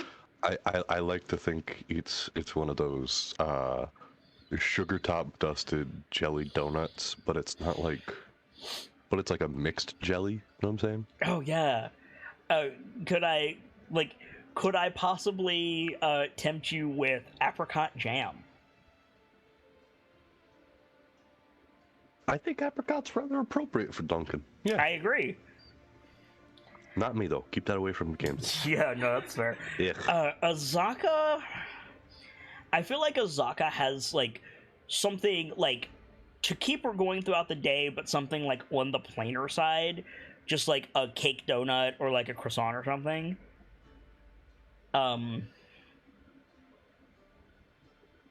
Maybe with like some like berry jelly that she spreads on it. It doesn't come with it, right? That's what Azaka strikes me as. So as you guys are all eating, like you're all well rested. You've slept well. You're sorted. You're having food. And I think I'm gonna open the scene with Duncan. You're like munching away, and then Rev goes to take a drink, and your eyes fall on Rev's coffee cup. Major, did you give him coffee? She nods. I have specifically avoided giving him coffee for the longest time simply because I fear what he will become. Azaka smiles and like looks over at Rev and then looks back at Duncan. And He's she's obliviously drinking it, like just sipping his cup. yeah, and he says, I do not believe you have anything to worry about, Captain. And that's because... The situation is well in hand. Duncan having no idea decaf is a thing. yeah, right? If you are certain... Next time they go to somewhere that has coffee, like Rev acted fine last time, let's give him another cup.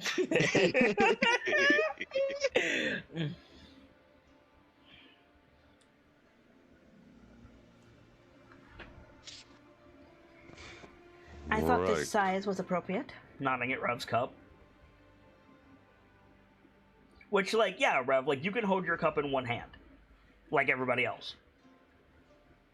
Whereas if you had a bigger cup, you'd have to carry it in two. Now, to business. Who needs passage to the upper city? Well, you already know I will. And I believe I shall be accompanying the commander. That's correct.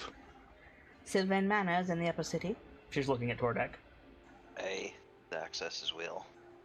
and several of the higher-end boutiques. Looking at everyone.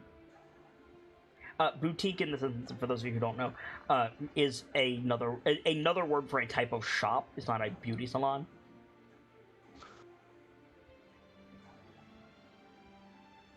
I believe it's literally a specialty supply store, but I could be wrong about that.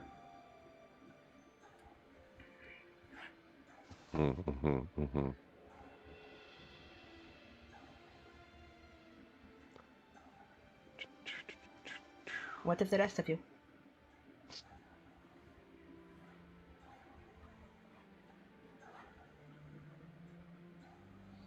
I think Starlight, like, coughs and mumbles something kind of more directed to Duncan than Azaka. She says, like, I kind of want to check the outer city.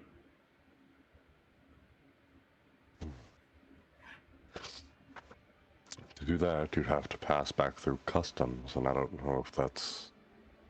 His gaze drifts over to Azaka as he's saying that. Somewhat tedious, but permissible. You are all known to the guards at the gate. I cannot promise you immediate passage, but you should not be denied. Quartz, would you be willing to accompany her? What? I'm sorry, I was a little distracted. Starlight said she wants to go to the outer city. Alright. I know it's a little out of the way, but I'd rather there be two of you in case trouble arises.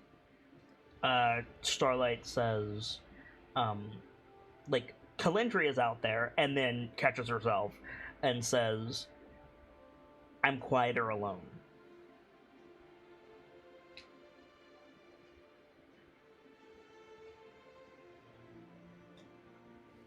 If I go with her, if anyone is gonna go shopping while you're gone, I'm gonna need someone to pick up some components that I need. Hmm. I'm You fine to go make by a- myself. Make a fair point.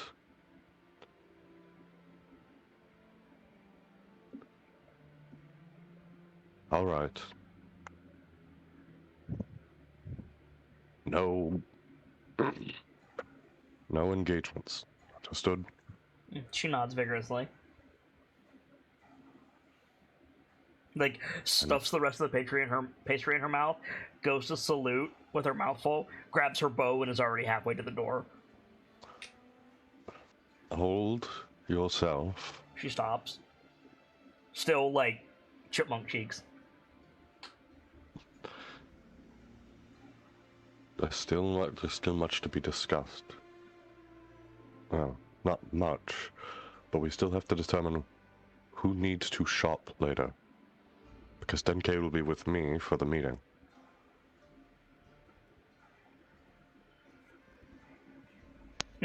Starlight swallows really, like, heavily. She goes, not me, I'm gonna be out of the city.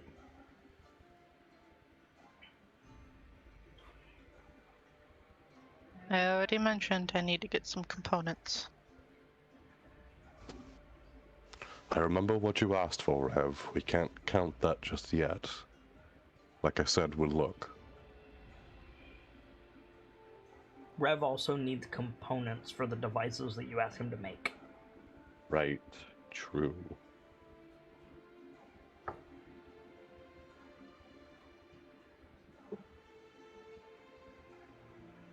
I will... Right.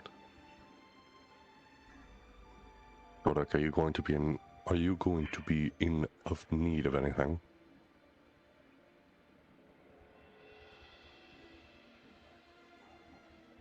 It.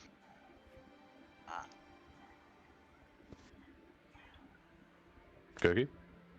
What? That was directed Hello? at you, friend. No, I know. I said a response was not heard. No. No. Oh, I said let me think on that a moment. Aha. You're certain you won't be needing anything. Then I will expect you back within... before night falls, I'll say at least. She Just- salutes again. No engagements, nothing brash. Don't call rank. And remember, no throwing out where we come from.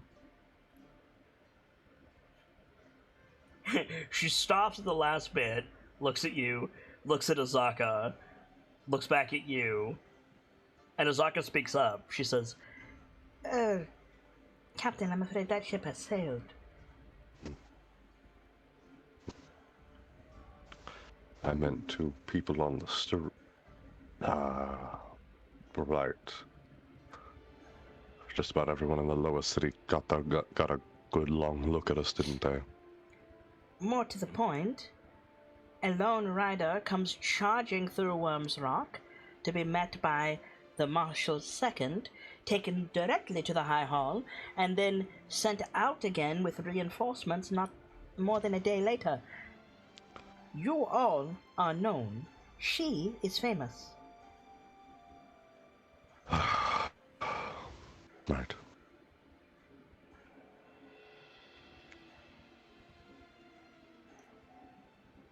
Then no engagements. That's all. You may be off. Starlight out the door when you say you may be off. Gone. God's help me with that one. I was not particularly aware that you wanted secrecy. And more to the point, how do you intend to secret several thousand refugees?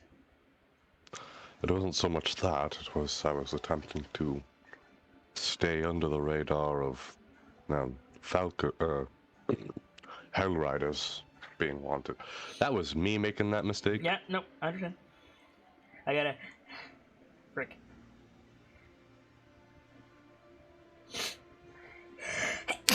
Finally!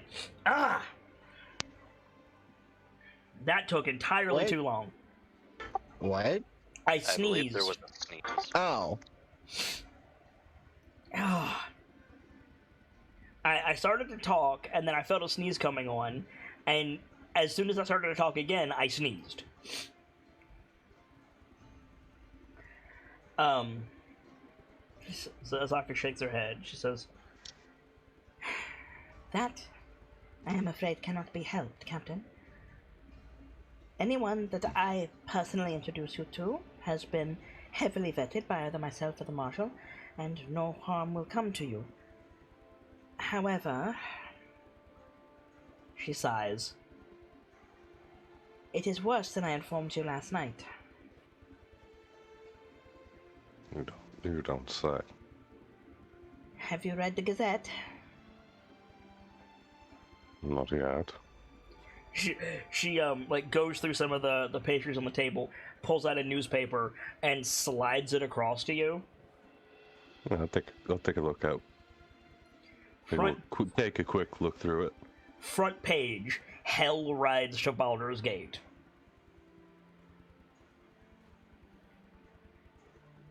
Triad, give me strength. Turn to the 5th page. To the 5th page. It's the want ads, and like taking up most of one of the pages, it says 100 gold bounty for Hellrider insignias. Does it say who this is posted by? It does not say who it is posted by. It says, take them to the Lone Lantern. I suppose this is something else to investigate later.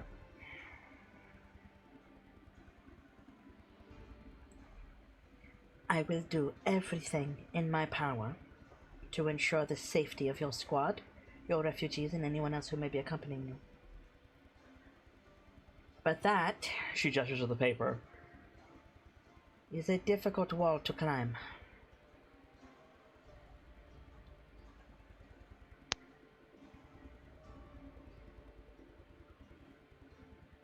I would imagine.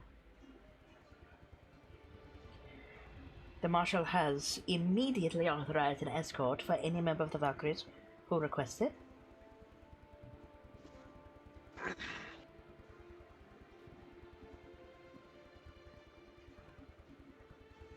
Sorry, I dipped good. away from my mic. Right. Sounds like something that'll be of use. That'll be something that sounds like it'll be of use when the entire group cannot be together.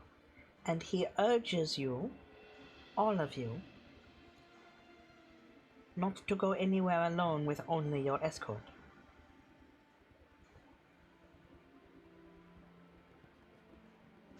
Mm-hmm.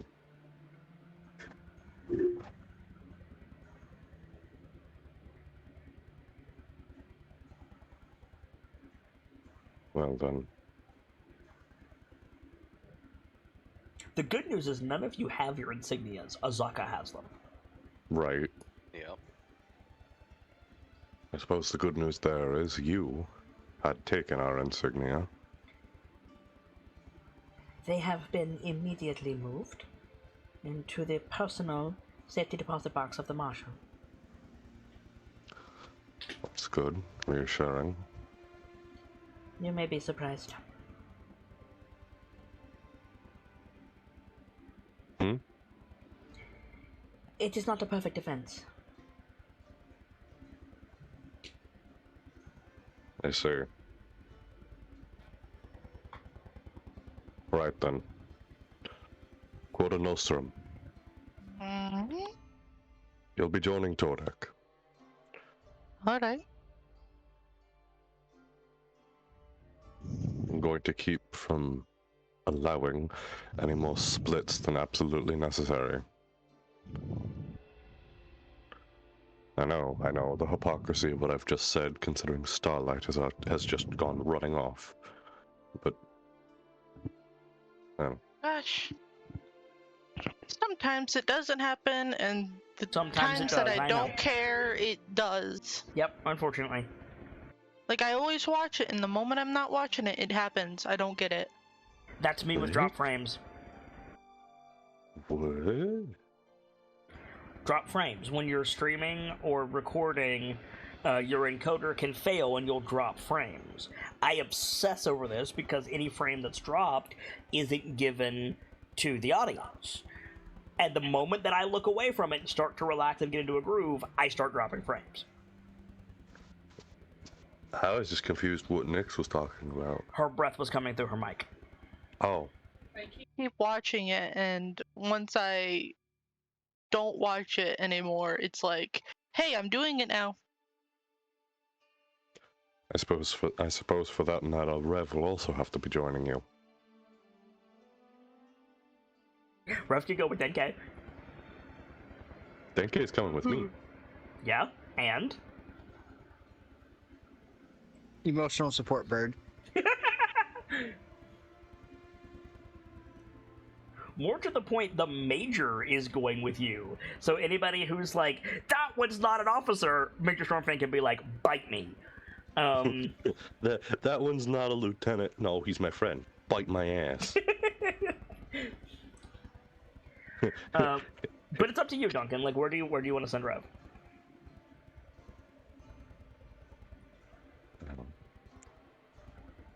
Based on how you've been thus far, I assume you would have a bit of a biased opinion on this, Major. But I'm considering sending Rev with Todek and Coda Nostrum as well. Unless, of course, you would have a strong opinion on him joining us. Looking at Rev when she says this. Understand, Corporal. What I'm about to say is in no way a criticism of your character. She turns back to Duncan.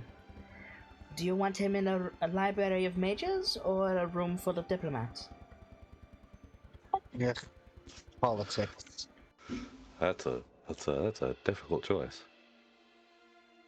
It's not a difficult choice for me.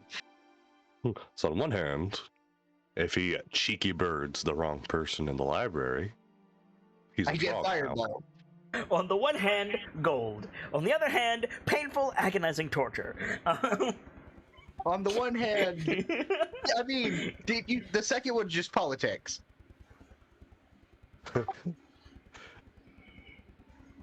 Yes, however, there is something to be said for Duke of the City, Rev, same room. There is something to be said about that. Get the fucking Duke to say something like, you just got a voice recorder. Like, there's something to be said about that.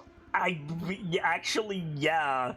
That's a point. That's a point, actually. Like, you say that as a joke, but, like, hold up, though. No, that's a very good point. What's the maximum length of something he can remember? The whole thing. The Gettysburg Address. Like, yeah, like... Like, I could remember the Constitution of the United States if someone recited it in front of me. Yeah. Right. Recalling information is intelligence-based. So, like, if you need him to be like, Rev, play back the last half day of everything you've heard, I'd be like, okay, Rev, make an intelligence check. But also, hang on, literally Kenkus have a trait for good memory. Yeah. And also your int is like, what, 16? 16. Yeah. No, yeah, 16. So you get, I think that Kenku ability is at like advantage? Yes. So Like, you not only would you have a it Take takes my food stone. I'll be right back. it takes longer for him to have to make the check. When he does, it's easier, and he has advantage. interesting. I understand your point, Major, and I say what I'm about to say, the fullest understanding of what you were saying, and I'm realizing that phone just got up. Fuck. You're realizing what? Nightfall got, or Valerian got up. No, that's fine. Keep going. The following statement was about to be a proposition to Rev. Yeah, Um, make it. he, he turns to Rev and goes, "If the Major so does allow, I'd like to make use of your ability to remember things, and So- if you Azaka cuts you off there. She says, "Be aware, Captain. There is a major in the Flaming Fist standing opposite you, yes, and it is very likely the Dukes are aware of what a Kenku is." Rotog, just put me in your backpack. good. Okay, put Rev in a concealed position near Duncan, and basically unsupervised. Do you want to be kicked out of the high hall? Because that's how you get kicked out of the high hall. Are you kidding me? The better idea is not have the Kenku be seen by the Dukes. Use it as an opportunity to use it on the Dukes when helping them. Yes, but also the risk is that at some point Rev's just gonna make a fart sound and then in Duncan's voice be like, "Ugh, Balduran food doesn't agree with me." Like this is a thing a Kenku can do. Okay, you make a series of fair points. Fuck the proposition. Roll this shit back. Rev, you'll be going with Quota Nostrum and No. Todek. Okay, hold up. It is a very, very good idea to have Rev in the room, either seen or unseen, when dealing with the Dukes. That is a monumentally good idea, but you have to deal with Cheeky Bird. Yes. Like, Rev can do his job, but you also have to deal with Cheeky Bird. Like, before you walk that back, like, really think about it. Like, it's a great idea. You just have to deal with the volatility. Like, Rev, like, Valerian, like, Rev is not going to get the Valkyries kicked out of Baldur's Gate. It's not in his best interest to do that. No, of course not. I'm smart enough to know better. Which is why I made the connection of the fart noise. Like, if Rev wanted to, he could just be like, "Ah, Marshall, you're a beardless fuck." Like, he could just do that if he wanted to. Like, but that wasn't the example that I made on purpose. Like, he's not going to, like, ruin your chances. He's just going to be volatile and potentially embarrassing. See, I have a plan for that, alright? Okay. Before walking it back, Rev. I mean, all you have to do is make sure, like, he can listen, but you can just, like, tie his beak shut. Rude! You could! Like, am I wrong, though? No, you're not wrong, but mean. It is mean. You are right. But if that's what Gamzee's worried about, like, there's a way. There are other ways. Go ahead, Gamzee. Yeah, so, Rev. He If salutes. you are brought along for this, and you keep your highest and best behavior, your choice of snack Bribe the open to bird. you when your choice of snack is open to you when the shopping begins. Bribe the bird. He makes a drill noise. He nod. Yes, sir. This means no practical jokes during the meeting. Of any sounds, of any smells. He can't do smells. He can only do sounds. He's got Presty, I Fair. think. I don't think I actually do. Do you not? I thought you did. I've got the artificer thing, like the tinker thing, but I don't think it can make smells. I don't remember. Anyway. And I need you paying attention to the entire meeting in case there's something I need referenced later. Understand? Which is good. He salutes again and goes, "So you repeat everything, right?" That's not Tordak. Oh, fuck. So you repeat everything, right? So you repeat everything, right? Still a little off, but it's close enough. Let your tongue vibrate. You're stopping it. So you repeat everything, right? There you go. There we go.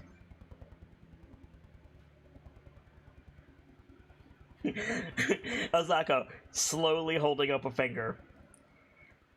It is only just now occurring to me how useful a Kenku might be in a meeting chamber. Especially with the Van Thampers.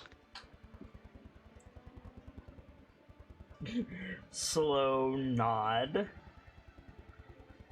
Slow sip of coffee.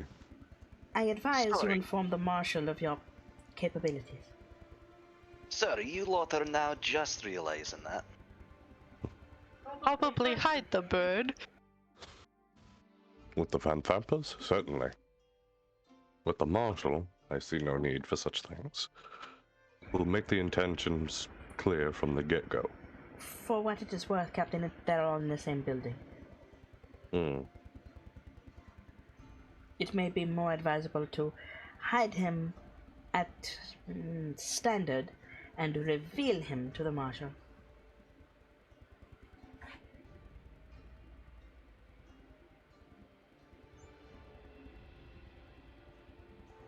I advise you to leave your weapons here, by the way. Denke does have invisibility. I'm sorry.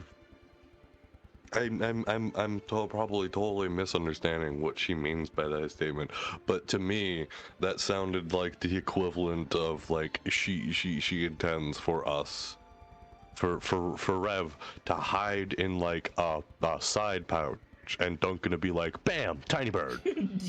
That's exactly what she's insinuating. Yes. But like we'd have to make sure he gets seen going in, right? Correct. He's like, Duncan, he's the size of a cat. You can hide him in your shirt, and people will be like, what have you got in your shirt? And you could be like, watermelon. What have you got in your shirts? Yeah, he is the size of a cat. He can't quite fit in your pocket, but any medium creature can carry Rev on their shoulder. Oh god, I just really shove Rev into shirt. Hey, what have you got in your shirt? Garbage. Pushes Rev around. Rev makes garbage shuffling noises. Feel free to bat me for this joke, but shove Rev in your shirt. Someone asks, "What's on your shirt?" Duncan, in his best, like, insulted woman voice, like, pregnant joke. Yeah. What have you got in your shirt? Are you calling me fat? But just like put him in your backpack or something. Like again, you seem, I'm not judging. You seem to have a hard time quantifying Rev's size. I do. Tiny is difficult for me. Okay, you have a cat. If you're... You have a cat. Yeah, I was about to say, if you're comparing it to a cat, that's not very hard for me. Yeah. Rev is like the size of a house cat. How much do you weigh? Because you're a bird, so you're pretty light. I'm super light. Like, if I took off all my gear and stuff... Yeah, how much does Rev weigh? Yes, we're using you as a point of measurement. You got a problem with that? 11 pounds. Yeah, Rev is 11 pounds. I want it to be Alright. known Tasha is displeased about being used as a point of measurement, and she can deal with it. Borrow a large quiver and stick Revan face down, so just his tail feathers are out along with the rest of the arrows. Well, I've got a belt pouch. It's good enough. No, Rev cannot fit in a belt pouch. Can Tasha fit in a belt pouch? He's light, but it's not because he's incredibly small. It's because hollow bones, bird. Backpack, not belt Depends pouch. on the. I was gonna say depends on the belt pouch, but I guess if belt pouch is like fanny pack, no. No. Like if you had like a messenger bag, he could fit it. He wouldn't be comfortable. He would be comfortable in a backpack. I don't have pretty much anything in that backpack anyway, so. Which you're fine until somebody bringing a backpack. You're fine until somebody searches the backpack. Then they open the backpack and they just go, "What the fuck?" Tape recorder. Oh, what? Don't worry about it. Rev is just sleeping in the backpack. Yeah. And someone opens it. What the fuck? Duncan. Oh. Oh, I didn't know he was in They there. open the pack, a gunshot noise. Sir, are you aware there's a bird in your pack? No, okay, everybody hush. Rev is Rowlet. I can't. Yes. Yes. Sir, are you aware there is a bird in your pack? You're talking about my emotional support companion? Anyway, so are you My hiding? political support companion. Are you a hiding campaign manager? Are you hiding Rev, and if so, where? Backpack. Cool. Rev, are you taking your gun? No. Or no. Okay, I go to keep it with me, but I go in and Duncan goes no. Put the pea shooter down. Pea shoot or nothing, that thing killed a gnoll. Like, you say no, Duncan, but can I point two things out to you? They're not going to recognize that as a weapon. That was not what I was gonna say, and yes, the fuck they will. It's Something brick. that small? Something that small? Okay, you know what? Brick would. Brick learned Brick about would. guns here, in Baldur's Gate. Yes, the fuck they would. That's not the two things I was gonna point out. Okay. If Rev is hiding, Rev is not going to be searched. Rev is a trained soldier. He's not gonna shoot Duncan in the foot. True. I was just gonna say, like, you say no really quick, but, like, having somebody with a weapon there when none of the rest of you have weapons might be really good. True.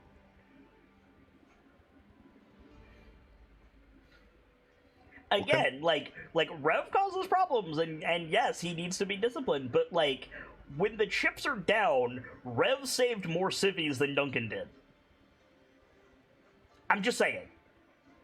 You, sir, make a series of fair points. Even if you don't let me take the gun, like Tasha's caustic brew. Yeah, like... But the gun has less collateral damage. Yes. Yes. Okay. Rev may bring the gun. Cool. So, Should I hide the gun further on my person? So even if I am found, they're if you're found, you're arrested at that point. What's a weapons charge? yeah, that's fair. So we are hiding Rev when we go through the checkpoint. Sounds like it. I looked backstage, leave the gun, take the cannoli. Fuck's sake. Perfect timing. Now I want a cannoli. Hiding Rev feels like the natural solution or answer, but Hiding Rev what? I keep forgetting my mic isn't terribly sensitive. No, it sounded like you said belt. No, hiding Rev felt like felt like the natural solution, but also transparency is probably going to be king during all this. Azaka straight up said all the Dukes are in the same building. And she says they probably know what a Kenku is. This is the information you have to work with. Yes. You show them a Kenku companion, and then meet with them after the meeting and talk to them and such. They're probably gonna expect you might have that Kenku companion around you, even if you hide him. A series of very fair points. What Azaka straight up said was keep him hidden and reveal him to Brick. If you're going to use him like that. I guess the question becomes, do I hide him in the backpack or do I try to find a better solution? Because the backpack's gonna get searched fucking immediately. Yes, by Azaka, probably. Oh. Remember, Azaka is the president's aide.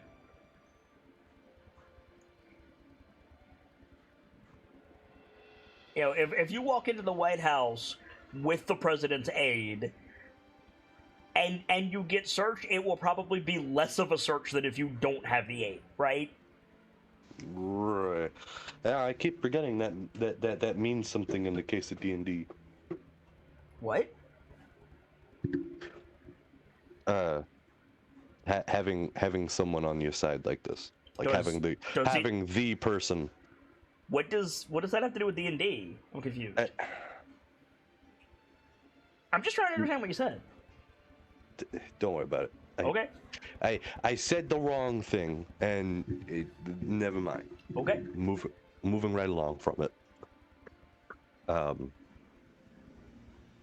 no, that's probably good. The backpack will probably work. Okay. So Rev, you're going in a backpack. So understood. As I understand it, everyone is leaving with Azaka. She's getting you all into the upper city. Then Tordek and Quartz are going to go to Sylvaine's manor. And Denke, Duncan, and Rev are going to the High Hall with Azaka. Yes. Do Tordek and Quartz want an escort? Or I guess, Duncan, do you want an escort for them?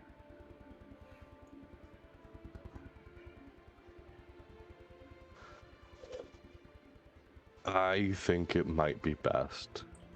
Denke, are you taking the money?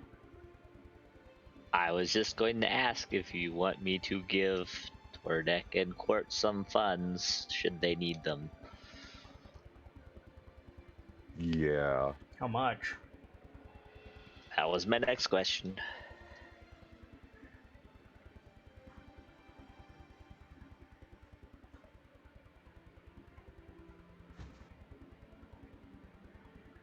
Okay. If they wind up doing shopping for components for Quartz and Rev and whatever they might need to apply mages. Right. I was gonna say, considering they're planning to do all that, boy,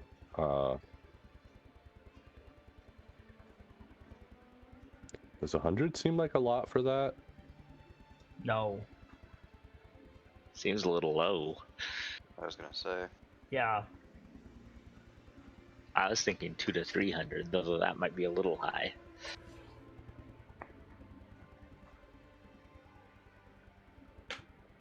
I'll say 3. 300? Okay. So I'd Tordek probably and be Quartz. giving that to Tordek. Yeah, okay. So Tordek, I'll add it. 300 gold, and Denke, that leaves you with 1,500-ish. Okay. Anybody have anything they want to do before you get to the upper city?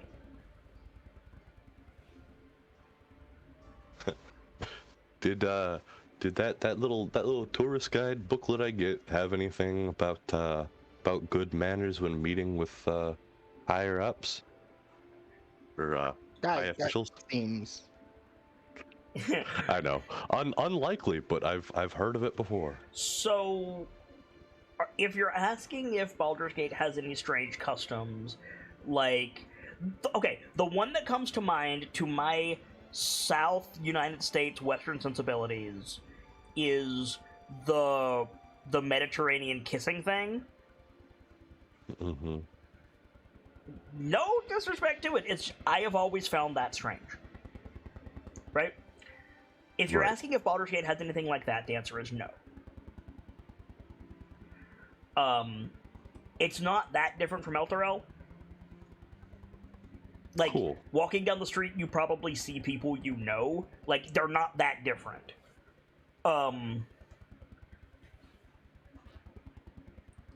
So, yeah, not really.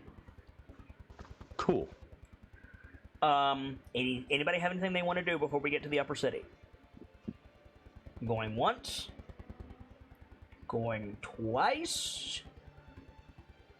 Sold to the squad of soldiers in the red capes. Both of these scenes are probably going to take a while. In the interest of time and lateness, if I can only do one tonight, would you guys rather do Duncan and Denke in the High Hall, or Tordek and Court in the library? I'd say the library. Honestly, I'd say the library. And give the High Hall its own start of an episode. Because we all know I'm gonna struggle a little bit with that. So the more time, the better. I hear 2 of 5. I'm good with doing the library scenes. Squeaky, Yeah, Nix? my only consideration for doing the High Hall first would be that gave us more time to plan after finding out information. But if the library is preferential, I see no reason why not. Nix? I don't care either way. Okay. So, where did we fall in the escort for Tordek and Court? Duncan said yes. Yeah, I think it would be best. Okay. So, on the way to the Upper City Gate, Azaka... This is a shitty map. Hold on.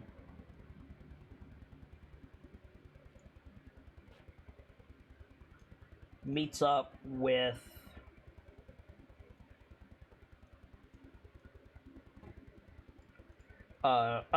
just a group of Flaming Fist soldiers. 3 of them break off, being led by... trying to think... Oh! I know exactly who it is. Sergeant Brightwind. Seth Brightwind. Yes. And he and his 2 soldiers will take Court and Tordek to, well, over here. I don't see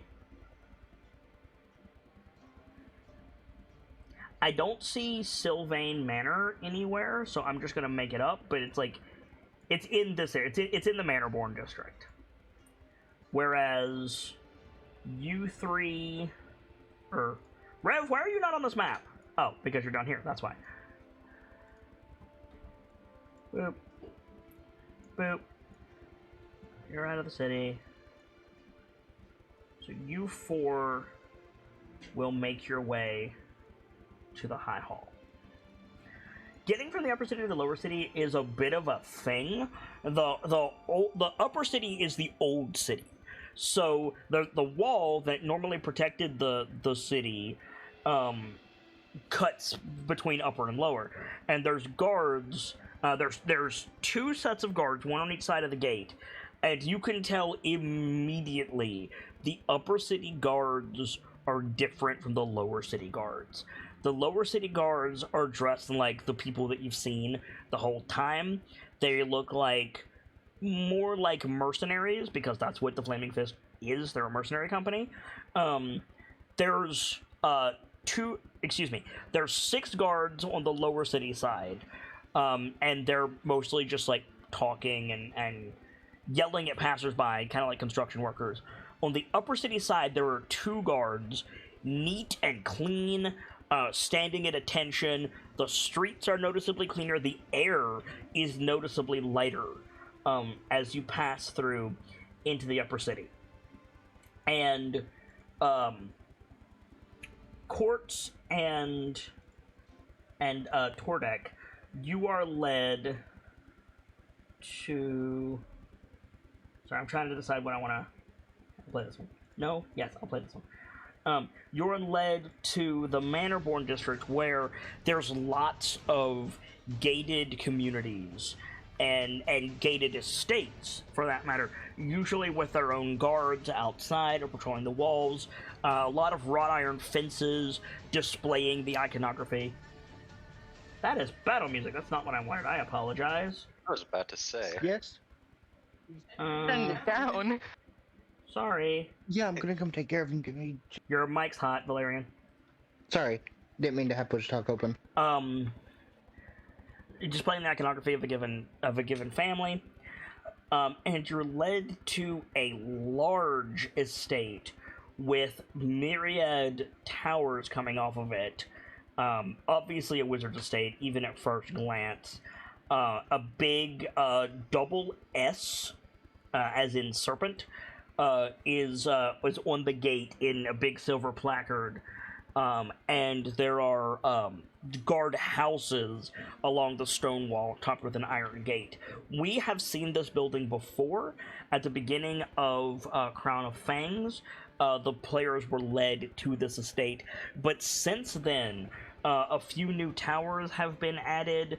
The property itself has been expanded, and you can see through the gate that there are several people coming and going, all of them dressed in robes, carrying reading materials of some description, scrolls, books, parchments, whatever. Some hurriedly, some lazily. All of them look like scholars. And as you approach the gate, he's an elf, but he's old. He looks a little bit like, if I say Duckworth, do you know who I'm talking about?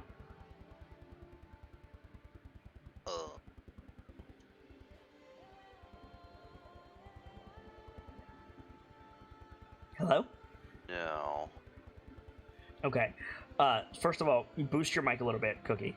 And Yep. second of all, Duckworth is Scrooge McDuck's butler. He's usually portrayed as a dog of some description.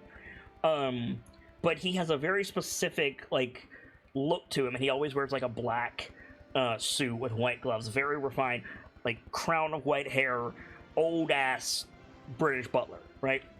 Oh, that guy. Yeah. Imagine that, but an elf.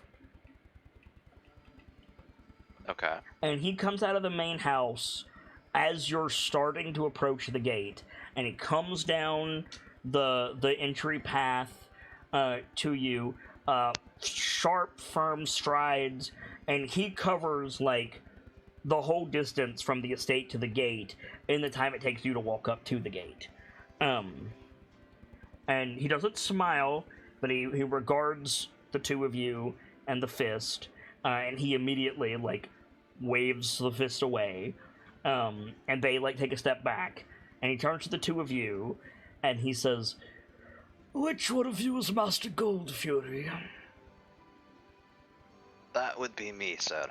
You are expected.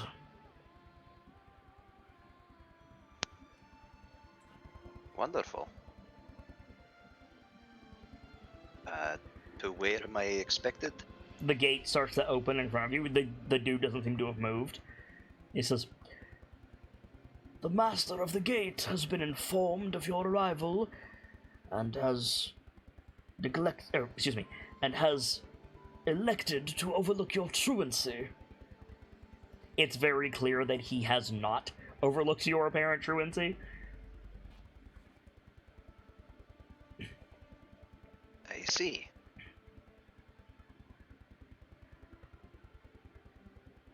If you would follow me, please. Hey, We were not informed of an associate. As he's, like, leading you two up the path. The gate clangs shut behind Quartz. Like, you're allowed to go through, but it, like, clangs shut behind you.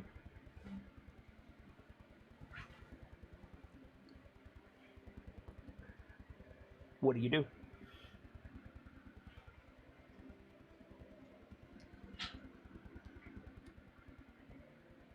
just turn to Quartz. That was a lot easier than I expected. The elf looks over his shoulder at you. I suppose we should be on our way in then.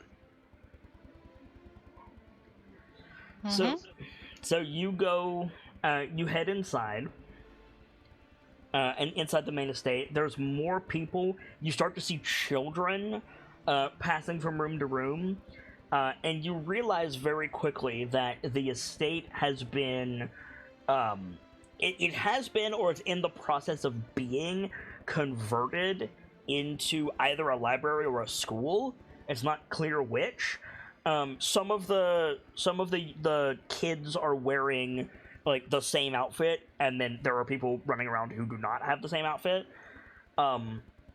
Imagine like if the X-Men's mansion, like the first couple of years after Charles Xavier decided to make it a school instead of just a mansion, right? Okay. It's kind of like that.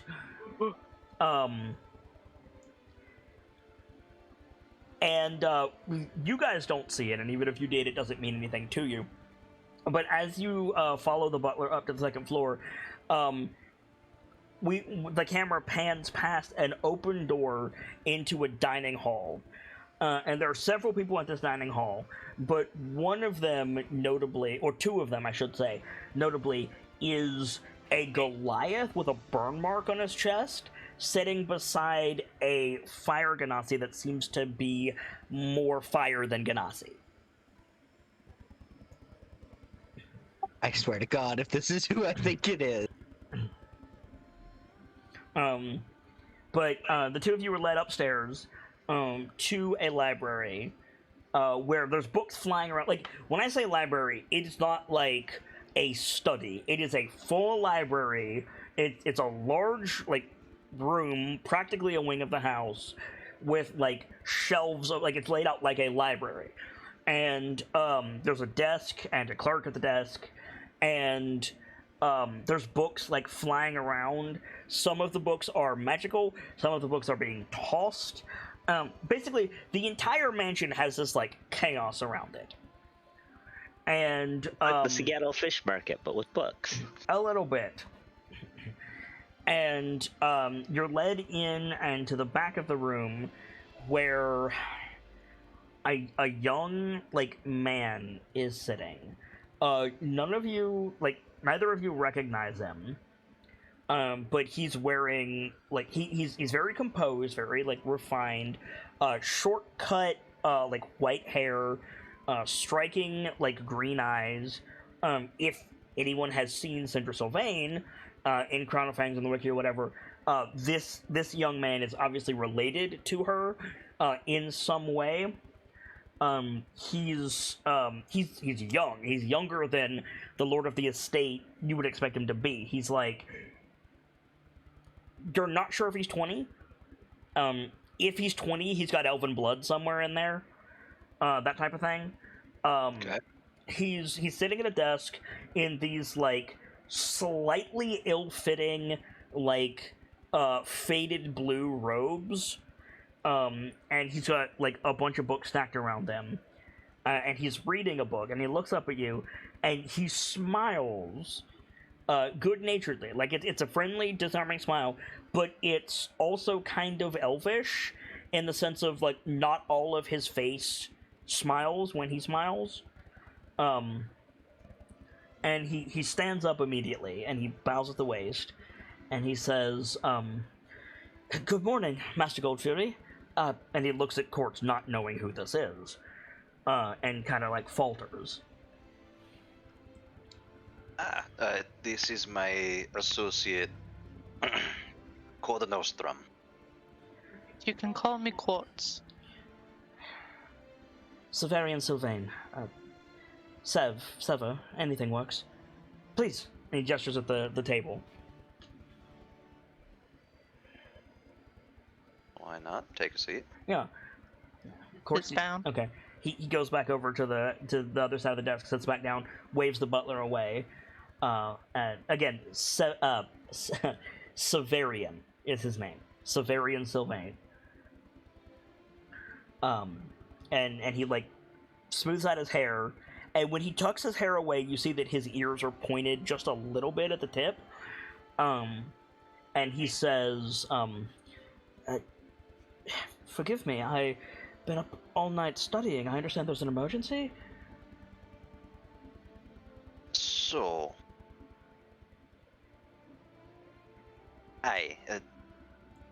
it's a bit hard to explain. I should give you a little bit of context for this.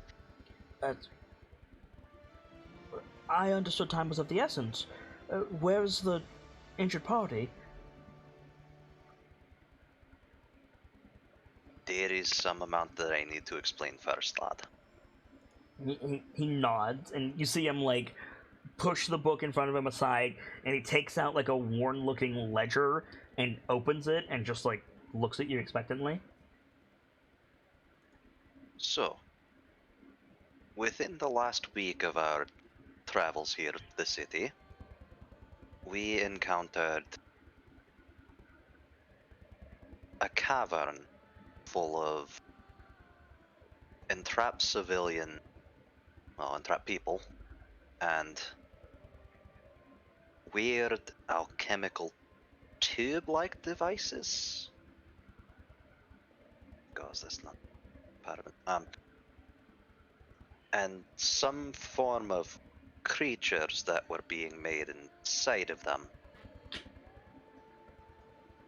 To our understanding, they were more draconic experiments would be the best word, though I don't know exactly how to describe it. He starts to write, and he stops. And like he stops like he's thinking, and he like flips the pencil that he's writing with over and like taps the eraser on the page a couple of times. Doesn't look up at you, and then he just like holds his hand out, and a book just flies into his hand, and he sets it down, and then flips the pencil back over.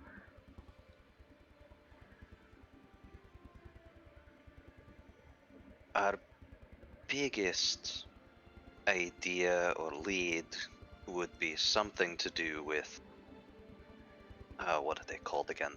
Cult of the Dragon? He, without looking up from the notes that he's making, he shows you the cover of the book that just flew into his hand, and it's called The Children of Tiamat, and it's got the symbol on it. Aye, Anyway, to make that bit of a story shorter, we were able to free the people and stop the rest of the experimentation. But a short time afterwards, there was a group of bandits who came to me for assistance because one of their own went into that cave, and I don't know exactly, but found himself with a sticky situation upon his arm. He certainly doesn't have long, Master Goldfury. I can tell you that. If this happened a 10-day ago, there may be very little I can do. It has happened within the 10-day. I couldn't tell you exactly how many moons it's been. Are you just gonna gloss over the ooze?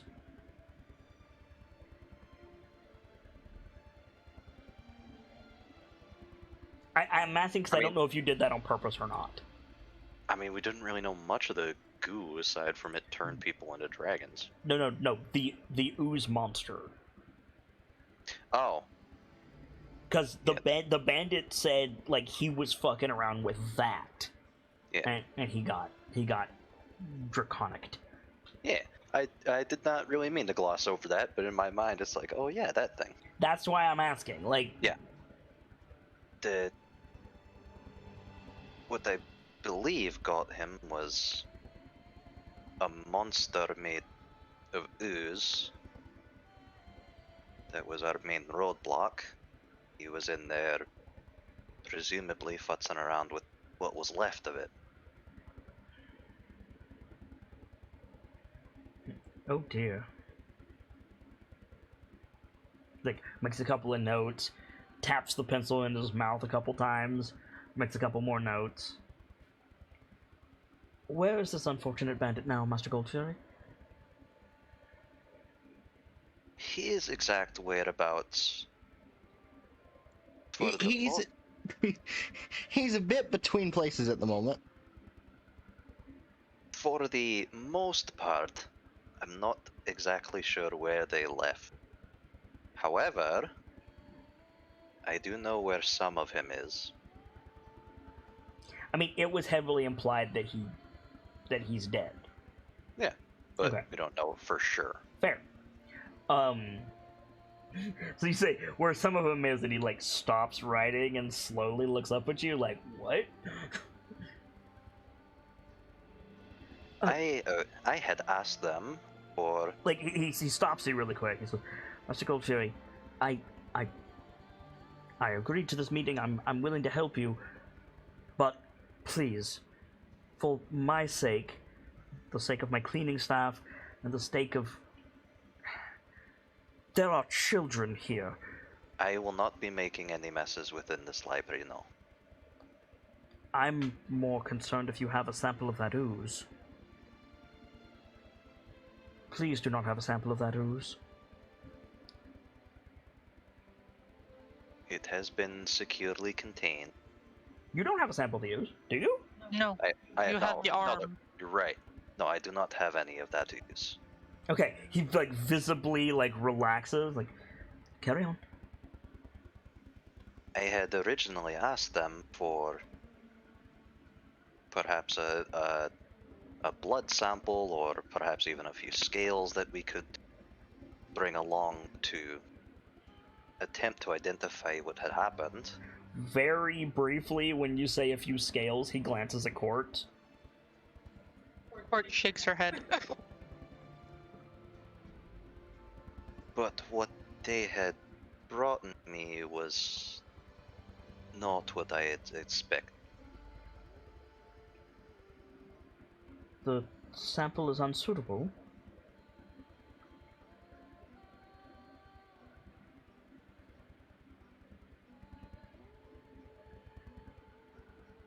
Hello? What's the best way I can say this?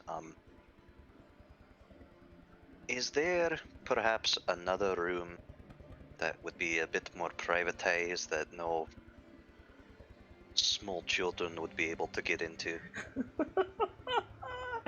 You say that, and he like holds a hand up and just casts Liamon's tiny hut around you. All of you, I mean. I assure you the facility is secure, Master Goldfury. No, I do not doubt any kind of security measures. I'm more cautious for the reaction. He like slowly makes a space on the desk. Yeah, he reaches into his backpack, pulls out the wrapped leather, Mm-hmm. sets it on the table, and slowly unwraps it. Yeah, so you unwrap it, and there's this like draconic arm resting in it, in Severian like blanches at the side of it. And this is from your This is from bandit him. associate. Aye. I'm afraid there's nothing I can do, Master Goldfury. I mean, the rest of him isn't even present. You're asking for necromancy? I'm.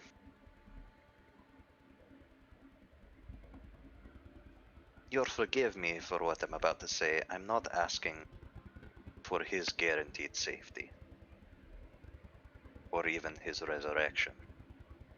Like, taps the pencil on the book that he was writing in, which is also, like, on the leather wrapping, because it's, like, nearby. And he's just like, Master Goldfury, with all due respect, for the last 2 days, I've been at a fever pitch researching healing methods for strange diseases because I was told there's a sick man being brought to me. I do apologize for any kind of communication error that brought to you. You could make amends by telling me what precisely it is you want me to do.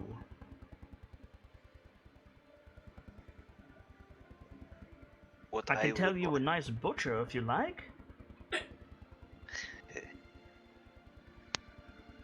What I would ask of you, Mr. Sylvaine, is if we can figure out what exactly this is. I am aware that what you're looking at looks like a dragon's arm.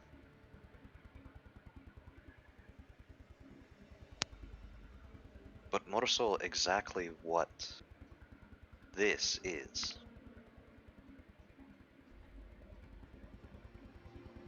And more notably, a way that we could prevent it from happening to anybody else. He doesn't move, he doesn't check a book, he doesn't cast a spell. He just looks at the arm and looks back at you. And he goes, I certainly hope not. Your bandit friend is the result of common experimentation on, as we refer to them, the free folk of this land by the Cult of the Dragon, or the Children of Tiamat, depending on their affiliation. But you're... He lowers his voice a little bit, even though there's Liam a tiny hut. He says, you're a Hell Rider, Master Goldfury. Surely you're aware of threats to the outlying area. The propaganda at the workshop should have told you all you need to know. It was not. No, that's not possible. That's not possible. They have some of the most overtaxed printing presses in all the realms. Not a one in sight.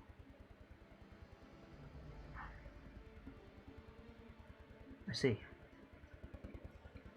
Which is why it's concerning. I can perform some tests, but all they will be able to tell you is whether or not this is from at least a passingly similar reaction to victims of the cult's experiments in the past, which in turn would normally be told you by the propaganda nearby. I won't be able to tell you what happened. I would have to recreate the experiment to do that, and legality notwithstanding, I have a moral responsibility to abhor such things. I understand. And I have an obligation as a medical professional to see safety brought upon the world. Then I would recommend putting the workshop to the torch.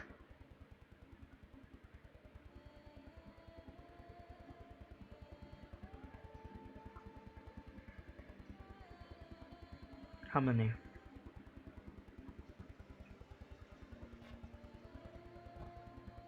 What?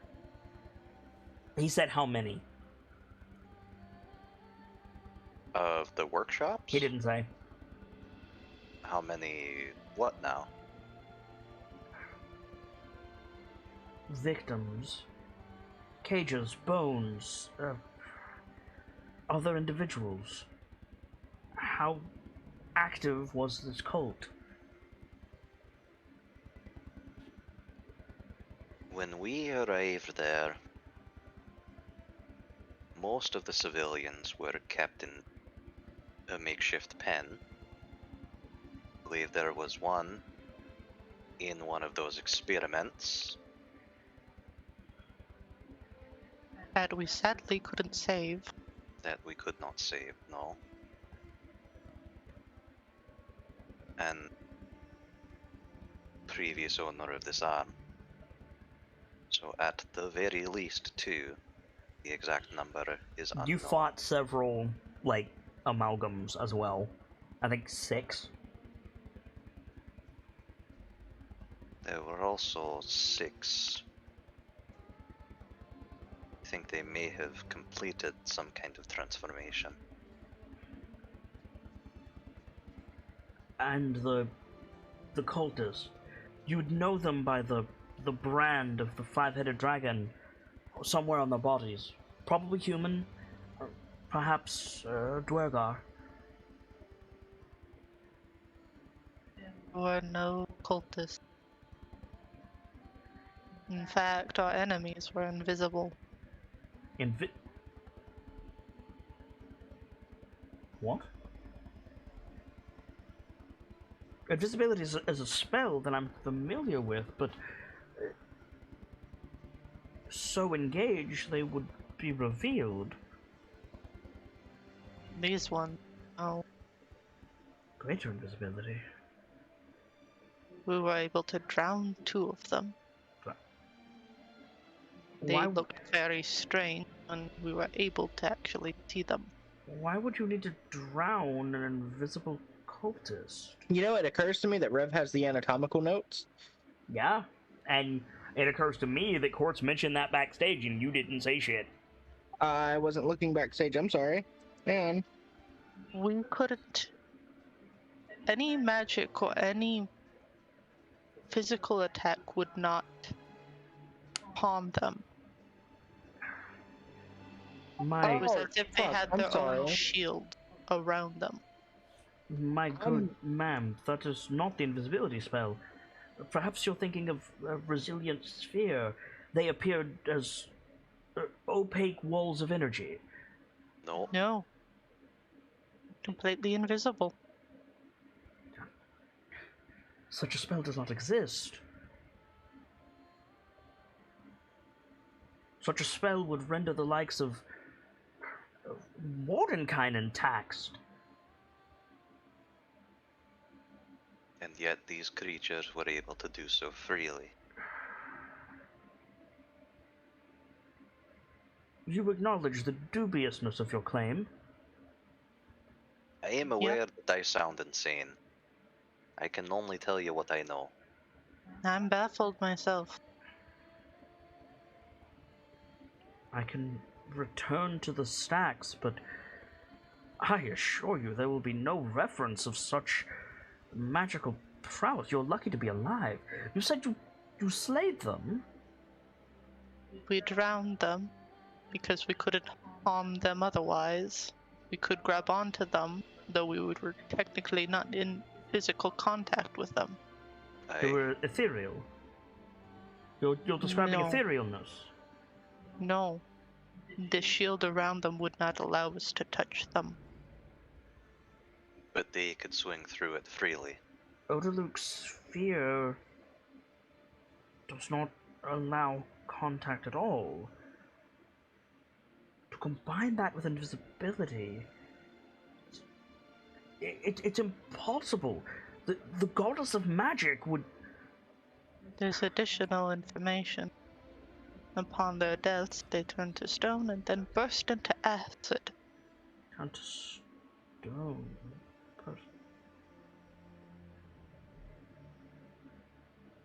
Like, that seems to strike something, and he like waves a finger at you, like, wait a moment. I need to go and check something. Can I get you anything while I'm up? Have you had breakfast? Yes, we did. Hey, we're all set. Please, peruse the library. There's nothing restricted or particularly dangerous. Be somewhat careful opening a spellbook. I will rejoin you presently. Like, dispels the tiny hut and, like, runs out of the room. Quickly wraps the arm so no one sees it. I was about to say, if you didn't, I was. Okay. You don't know how long he's going to be gone. What do you do? I think Quartz just sits there and waits. Hey, Gamzee, you feel up to switching gears?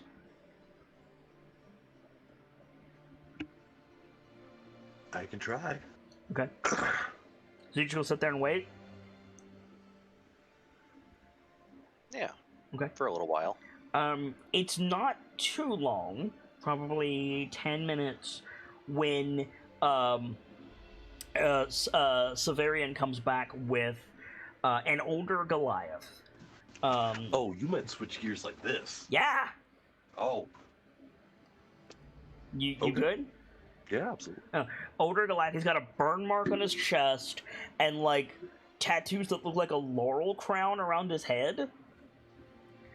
And he's, like, pulling him by the arm over to you, and he makes quick introductions. He says, Master Kyan has not been home for several years now.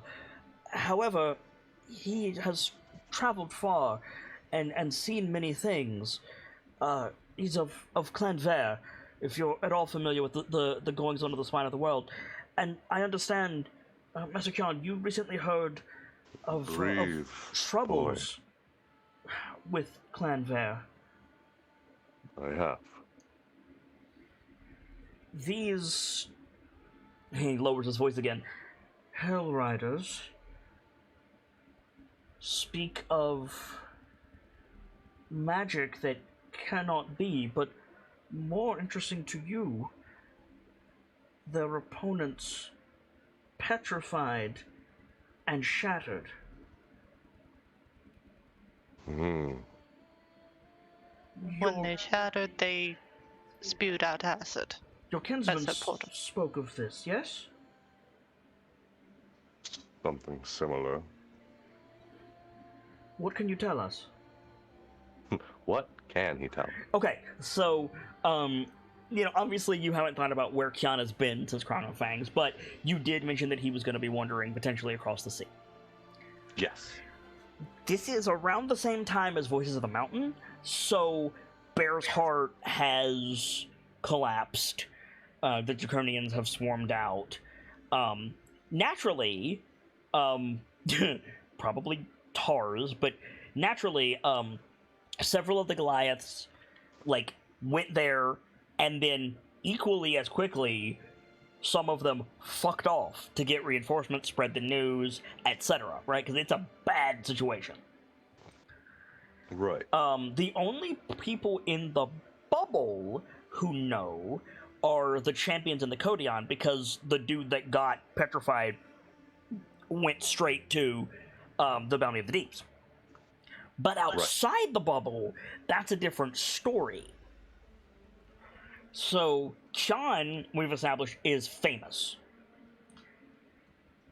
Any Goliath that knows about that would have probably brought it up to him at the bar or even on the street, because it's a big deal.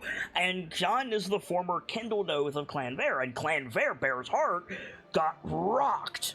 Like, so there are draconic things that sealed the interest of Bear's Heart, took over the valley, spreading a strange corruption around what looks like a portal to the abyss.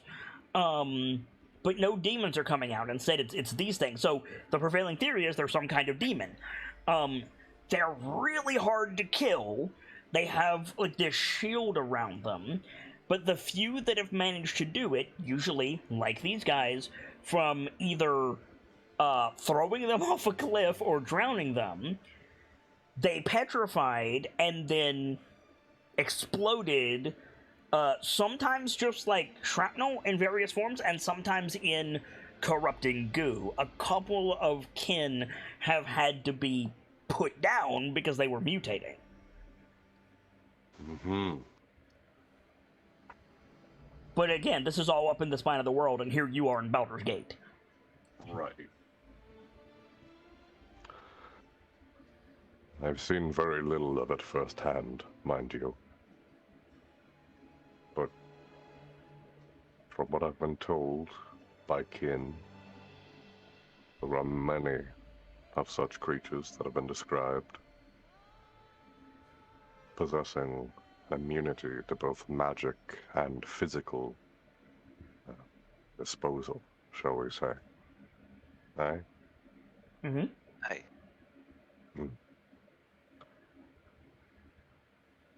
From what's been said about them, I have theories.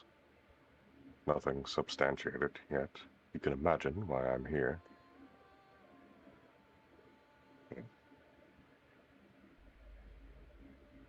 Presently, my leading theory, they have a portal in the north that they are coming from. This is a known fact. I presently believe that they are drawing on a source of magic foreign to our own. As such, the interaction between one another is nullified, except in particular cases, in which they are using their own natural abilities, I can only assume. Natural for them, indescribable for us. I've heard of throwing them off of cliffs, drowning them, suffocation of various means. That one is harder because some of them can tunnel. Mm-hmm. Like, you can't, like, wall them off and just wait for them to die, because some of them can, like, dig through the ground. Well, again, suffocation by various means. Fair. The abilities I have heard them possessing are numerous and unique. Though it is equally as rare for kin to have survived long enough to be able to substantiate such abilities. I like to think he pulls like a little piece of paper out of his side, Oh, yeah. out of his pocket, unfolds it. The ones I have substantiated at the moment are an ability to earth glide, like an elemental, temperature manipulation, Correct. invisibility, flight. No. No? They cannot fly. I thought you described ones that had wings before. I did. That's worse. Okay. My bad. Yes, some of them have wings. They cannot fly. Okay. I thought you had priorly described ones flying out of the... My bad. Yeah, he did. He jumped off a wall. Remember? I meant out of the portal. That's... Okay, yes. That's generally the description when something comes out of a portal. The word usually uses fly. You know what? That's fair. They could have just jumped through and they could have appeared to be flying out of it. Cue the fucking Sekiro kite guy noise. Yeah, right.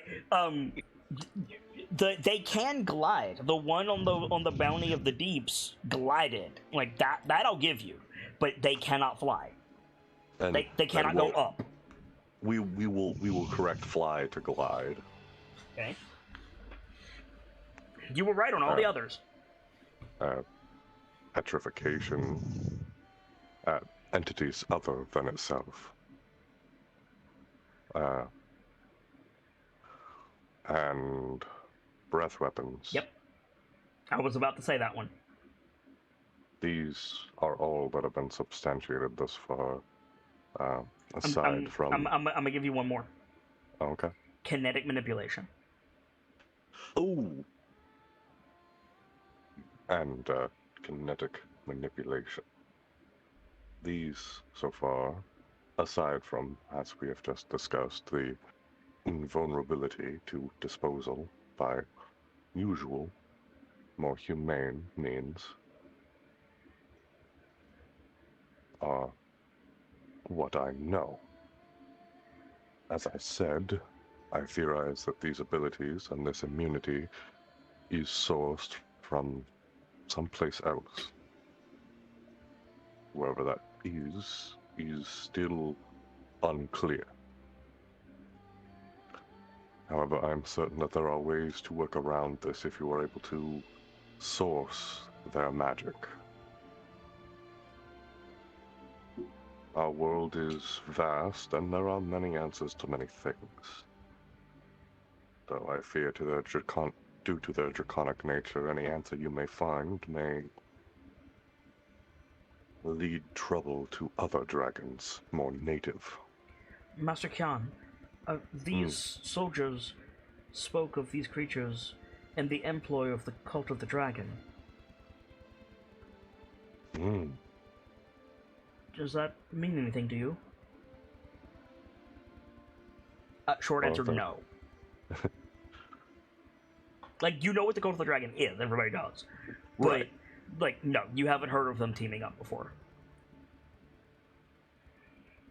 Aside from the shared draconicism, I can't say so.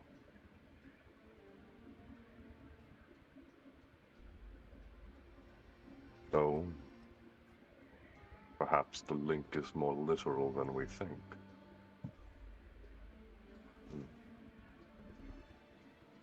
Guess there's no real way to substantiate such an idea, though, is there? Not without a specimen. We do have a jar of whatever came out of the dead one, You don't say. though I don't think we have it with us. No, I believe it is with the rest of our belongings. As much as I desire such a thing, it may be advisable to take it out of the city, or take it to the Flaming Fist, perhaps. I would recommend bringing it up to the Marshal. Agreed. He's a good man, very smart. If you bring him a problem and bring him a piece of it, he can almost always bring you a solution within a 10-day. With an explanatory wave of his hand, Severian says, Master Kyan traveled with the Marshal for some time. Man saved my life on several occasions.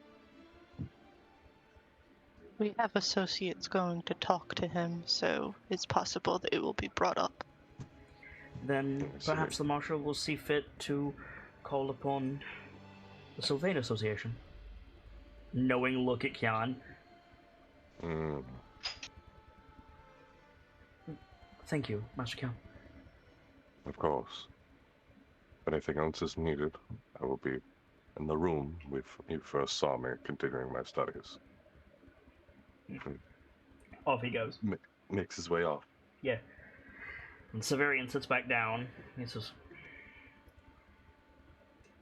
that is all of the information that I have on these petrifying creatures. Now, the Cult of the Dragon, I could give you hundreds of volumes on the topic.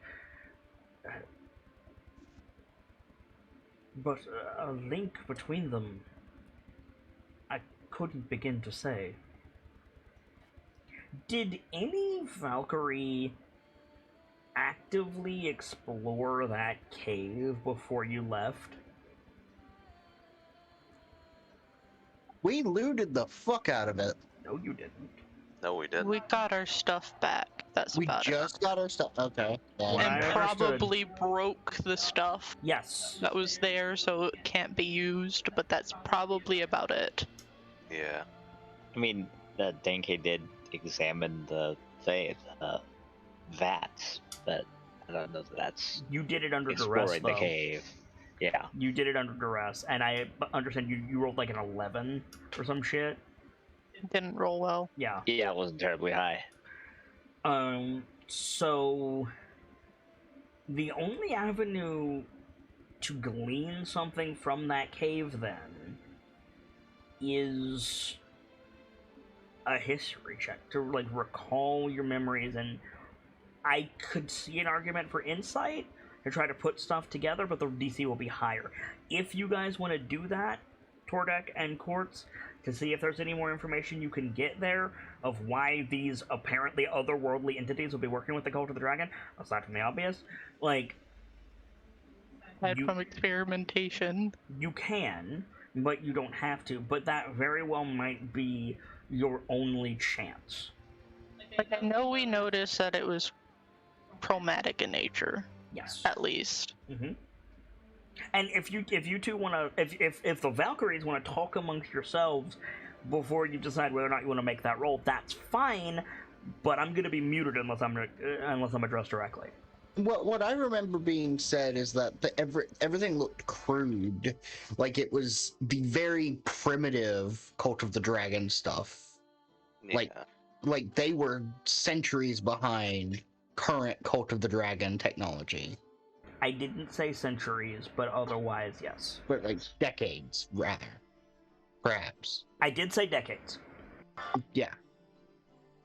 That's the main thing that sticks out to me, is that they are decades behind current Cult of the Dragon. I apologize. What role's going on? I had to get up. No roll is going on. Tordek and Quartz were given the opportunity to make a roll or discuss before making the roll, and Nightfall immediately jumped in before they decided what they were going to do. Like you said to talk amongst yourselves. I thought that was an invitation I for me to said open you my mouth. can if you want to, and Tordek and Quartz didn't say anything. Yeah. Sorry. I mean, it's okay. That is somewhat relevant information. It's very relevant information. Yeah. Do you want to discuss it at the table, make the roll, or move on?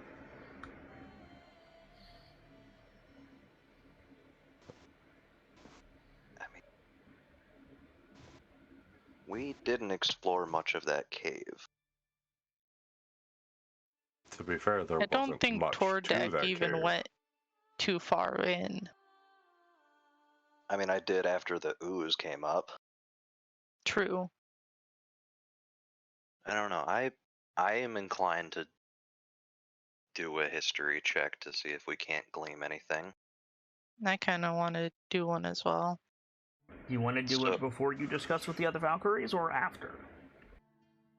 Kind of already discussed it a little. I know, but like I can open the table to further discussion if you want. Yeah, let's open it up to all the Valkyries. Okay, put your heads together, Valkyries. I'm telling you that there is information to be gleaned from that cave. Think about what questions you could be asking and what information you have. This will modify the roll that these two will be making. Oh boy. So, of course, first things first, very primitive.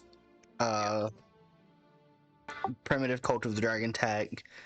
Like we said, no books or anything of the sort that... More importantly, no humans or Duerga are present, Yep. which is apparently an interesting... And we saw presumably what happens when the process is complete and what happens if it corrupts. Mm. You also know why it corrupted. It was like we couldn't really glean anything aside from the name, but wasn't it Blood of Tiamat? You couldn't get the name. Couldn't get the name? No. Okay, that's out of character knowledge. But no, you know how it came about. You know, like the steps that were in the creation of that thing. In fact, you had a hand in it.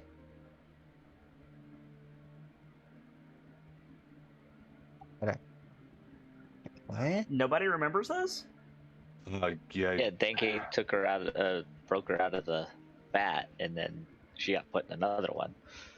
There it is. Mhm. Yeah.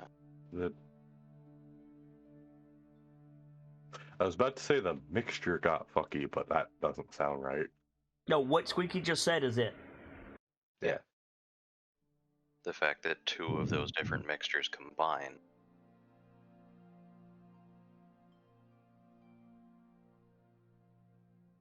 And why did those two of those mixtures combine?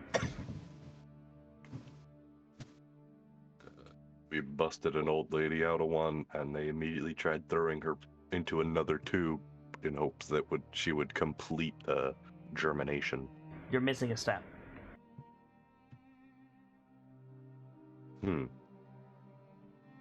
Listen, Denke broke the first two.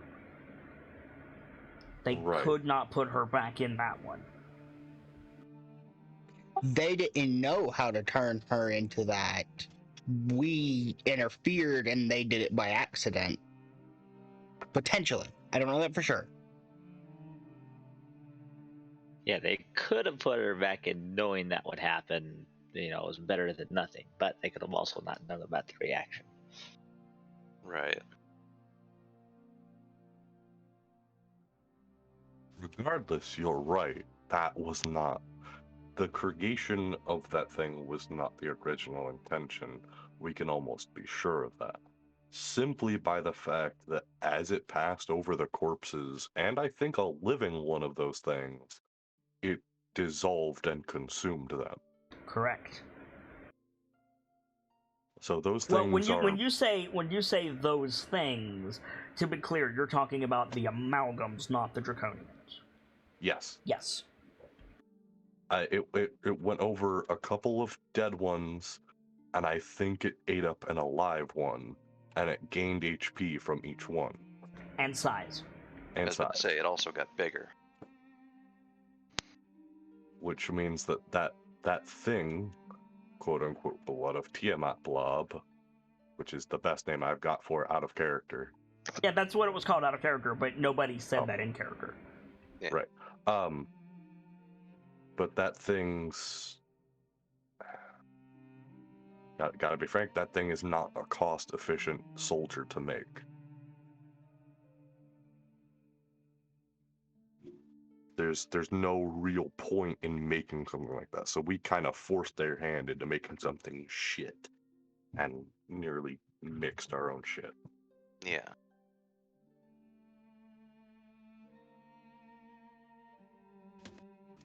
Well, you say there's nothing cost efficient about it, but maybe it wasn't intended to be a soldier.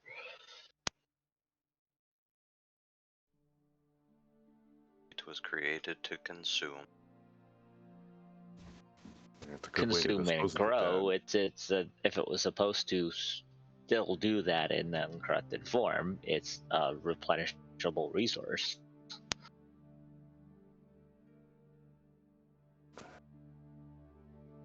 I hear you.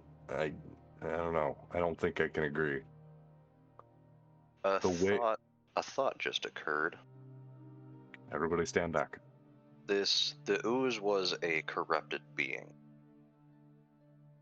In the explanation that Kion's memories got him, Bear's Heart and the surrounding valley has been corrupted by something. And now there's a portal to wherever.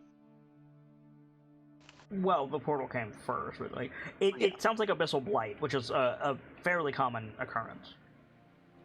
Awful, but not unheard of. Like, people see a portal with a bunch of, like, purple grass around it, and they're like, oh, that goes to the abyss.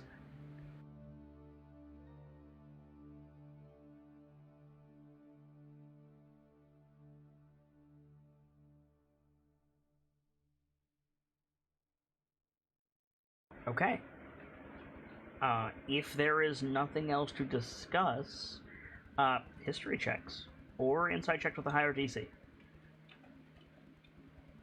Could we combine one roll to have advantage with it? Yes, of course you can. What is your history mod, Quartz? 3. Okay, mine is 2. So who wants to roll and who wants to give advantage? I haven't rolled well thus far, so I'll give advantage. Okay. Go ahead, Tordak. I am also going to attack on guidance. Okay. So, history powers go. Okay. Modified 17 is not bad. This is specifically strangeness about the cave, right? I'm gonna give you some information, and you're gonna have 2 questions about it, because that was a fairly high DC. Okay. Okay. So, thinking back on it now with adrenaline not clouding your thoughts, the cave was a weird circumstance. Like, all about it. The people gathered were in, like, just a roped off paddock. They could have escaped, theoretically. Like, the only person bound was Rhea. Nobody else was bound. The experiments attacked pretty quickly, but the Draconians didn't. You didn't even see them in that fight. They just disappeared. No Cult of the Dragon propaganda. Crude. When I said crude technology, I want to be clear. Yes, Valerian is correct in that it was dated, but that was not what I meant when I said crude. What I meant was cobbled. It wasn't like they went to an alchemist and said, "Make me a vat," when the lids look like dragon talons. Like, it looked more akin to a washtub distillery than a brewery, right? That was what I meant. Yeah.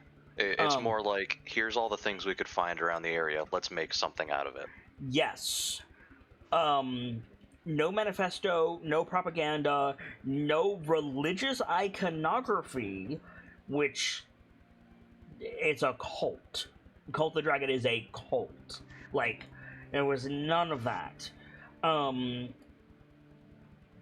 If these Draconians can put up the fight that they put on you guys, the Cult of the Dragon would be slavering to get them on their side. Like, the Cult of the Dragon would be approaching them.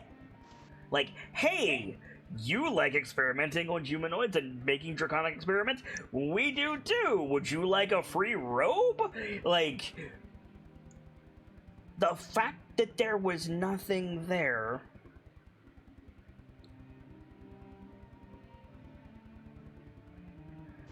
It's a weird thing.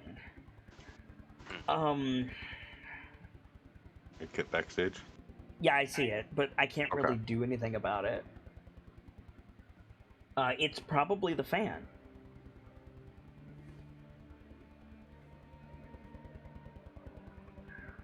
I'll turn it off and see. Okay. Beyond that, you have 2 questions, Tordek. Or 2 questions, Tordek and Quartz. And I'm willing to throw it open to the Valkyries.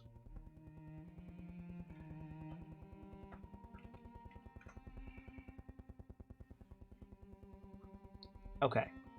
Right. Then I don't know. If the fan did not fix it, please turn the fan back on. And if the fan did not fix it, then I don't know what it is. I'm sorry.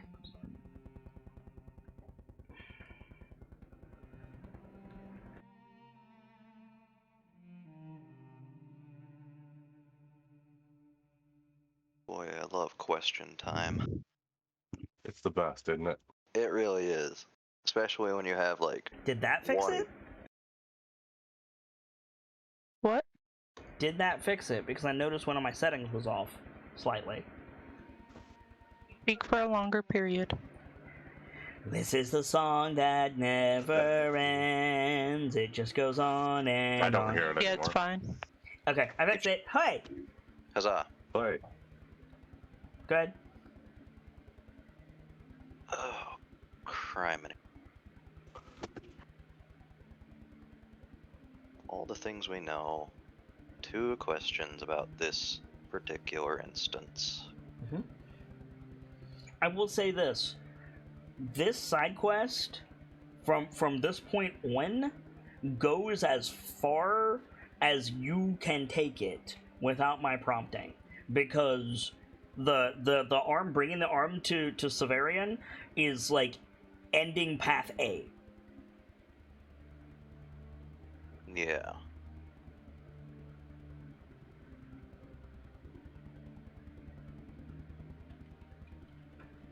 So if you want any of the other endings to this quest, it's on you. You don't have to, but there you go. I want the ending that turns it into a Tiamat dating sim. Ah, you want ending Q. I'm not gonna tell you how to get it. If you want ending Q, go watch Tales of the Nightlights. Yes, actually. Oh, Salcom would absolutely try to get in Tiamat's pants. What pants? No, the fuck he would not.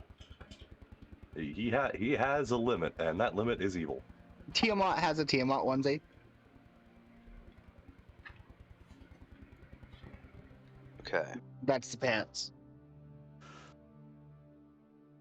I am not currently have any good question. I'm sure Valerian does.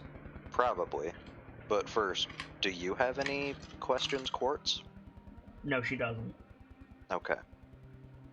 Then I would like to open question suggestions to the rest of the Hellriders.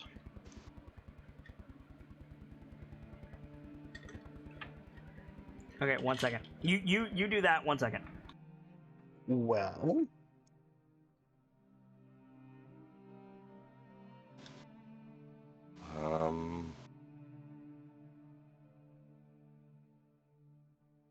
how many questions you got? One more? Or two more? We have 2 questions. Alright, I'm back. Welcome back.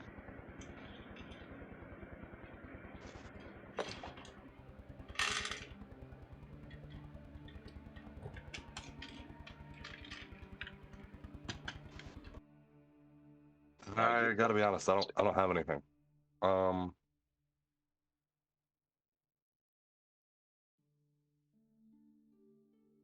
The Draconians have always been a difficult spot for good questions, just because of how little information is easily accessible about these fuckers. That's the thing, though. When you have GM questions, you can start building that knowledge base. That is a fair point. Like, you're right, but when you get to the point where you're like, I have earned 2 questions, then you can make that foundation. That's true. That, like, if you ask that question the right way, then that answer is in Severian's library. Which means that if anybody else goes to Severian's library, they don't need to put that there. It's already there. You see what I'm saying? Like, that's why I'm always shocked when people are frozen with questions, because you can calcify what you need right then and there. I probably would be best at asking a question if my headache wasn't happening. It's understandable. Yeah. You're good. Valerian is quiet, which is shocking to me. But look, man, I got completely screwed before I even got here to play game. Like, I'm not zoned in all the way. I'm sorry. Sorry. The Valkyries have 2 GM questions about Draconians. How are you not flying out of your seat? Is what I want to know. My man is Nemo dead in the water. Yeah, he is. I'm sorry, guys. But It's okay. I will say, I honestly forgot about that point of GM questions is slight amount of fiction building. No, it's not even slight. Like, That it's the shit's just- purpose. That shit's just fiction building. Yeah. Well, I mean, let's work backwards. What eventually do we want to find out? Is the be all end all? Is Yeah, how far do you want to take this quest? Like, I mean, realistically, there are 2 ways we'd want to take this. Okay. Either A, how do we kill them, or B, how do we stop them? like, how, like, what I'm saying is, like, I do not want this to be misconstrued, so I'm gonna nip this in the bud right now. This is not, leave it to the Nightlights, it's their story. At any point, it's not that. Oh, understandably. But, like, how much you want the Draconians to be involved with Valkyrie Squad hinges on this role. If you guys want to pursue this stuff in future scenes, have more Draconian encounters, be involved in that, Tiamat's in Avernus. Like, I can make that happen. But it's up to you. If you want it to just be done here, hey, side quest complete, path A done, and you want to shift the Valkyrie's priority to something else, that's fine too. But this is your time to state that.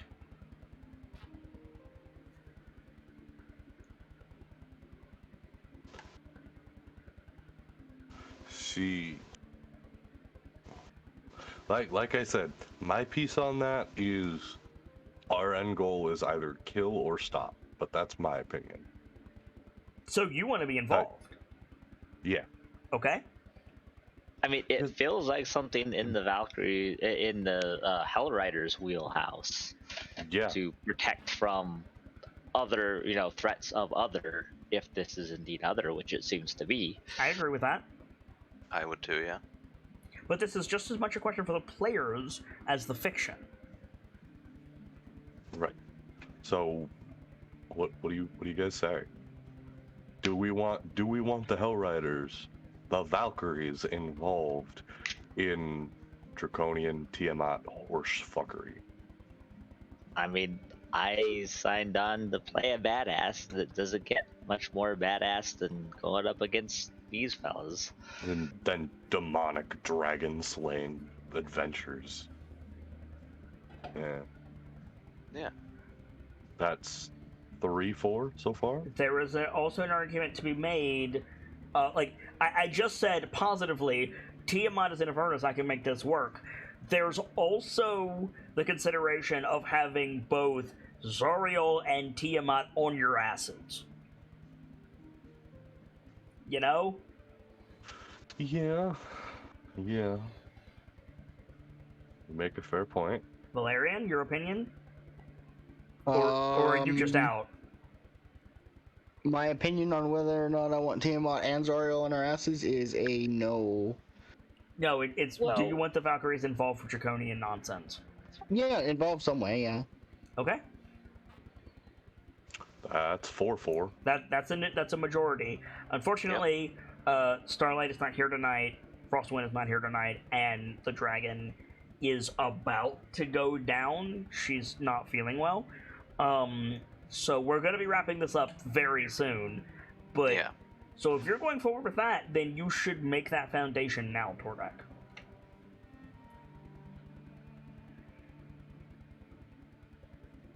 Okay. There's no wrong answers. Or questions, in this case.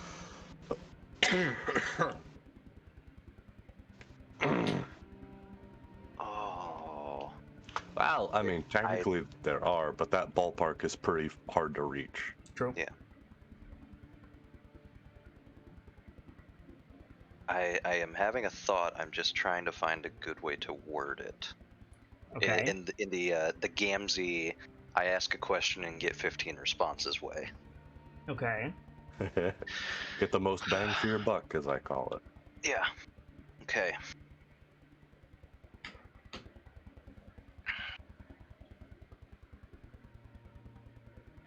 Mm-hmm. Okay. I think I have this worded how I want it to be worded. Okay. What is the upper limit the Draconians know of the material plane? That is a very, very good question. Better than you might think. God damn. But I have to answer in the context of the cave. Mm-hmm. In which case, You just hit $1 million on the Wheel of Fortune. Oh? The evidence in the cave definitively shows that those Draconians, if they were the ones who set up that laboratory, are a fish out of water.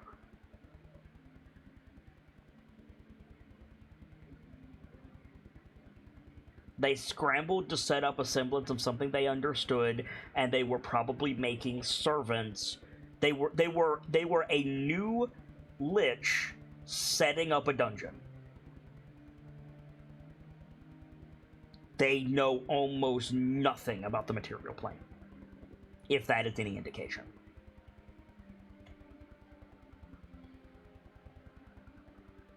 Well fucking done, Cookie. Very good shit, my guy. Okay. How you gonna top that with your second question is what I want to know. Oh, probably not. That's where I find myself in all the time.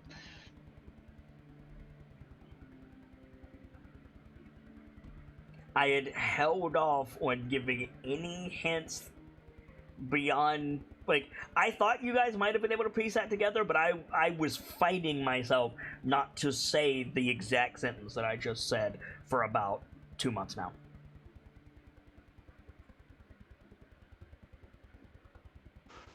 See, sometimes when you think like I do, things go well. It is a very rare occasion. You gotta do it in healthy doses. It's like, Yes. it's like very particular prescriptions. You do it in the right dosage, everything is fucking spectacular. Do it too much and you start getting stupid. I owe you an apology, Gamzee, because when you said that, when you said measured out in healthy doses, I almost immediately said like fentanyl. It's fine. I almost compared it to ketamine. Ketamine won't kill you though. Yeah, it will. Will it? Yeah. What am I thinking of? What am I? What's the? Kratom. I'm thinking of kratom. Never mind. Yeah, Go on. My guy, ketamine is like horse sedative. Yeah. I get a lot of drugs confused, and I was thinking of kratom, which is a plant derivative, which a lot of plants are. But as far as I know, it's like, it's basically, as I understand it, it's like watered down weed. That's what I was thinking of. Anyway, what is your second question, Cookie?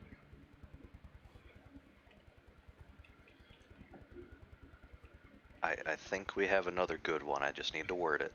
Okay. Pop.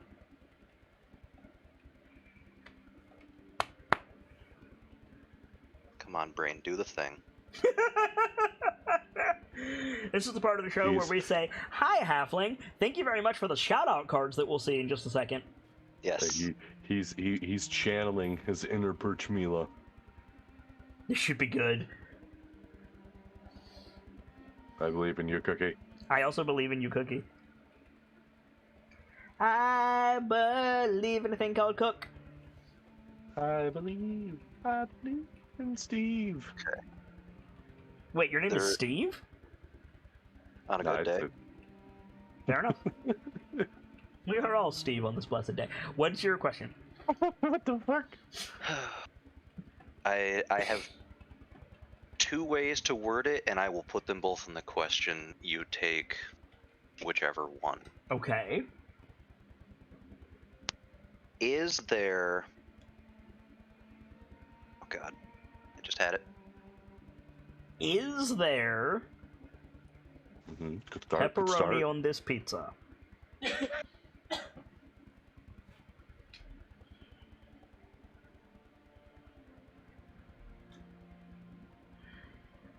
Is there knowledge of... Fucking... I have these words, they just need to stop jumbling.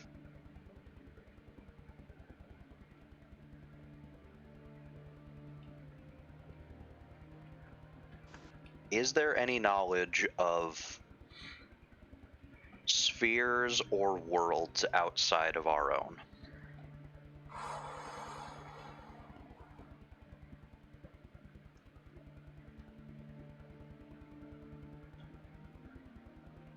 What was the other way to word this question? You said there were two?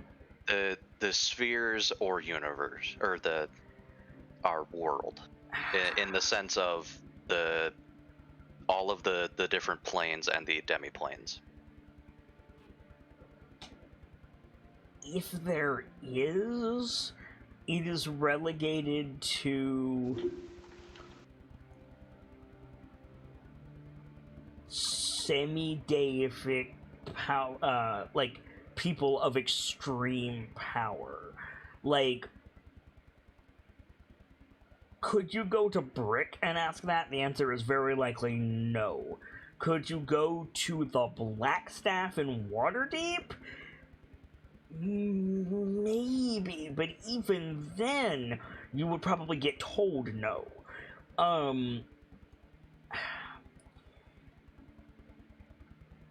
Certainly, knowledge of the planes exists. But for there to be another cosmology, you're looking at the likes of...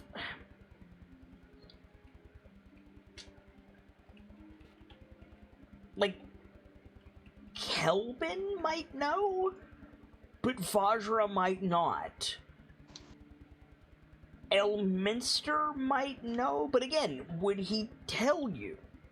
What would that knowledge do?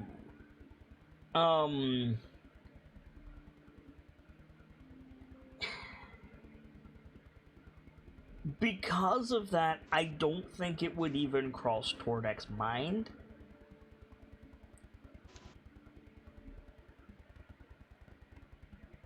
I will be honest, that second one was a bit more for the greater lexicon.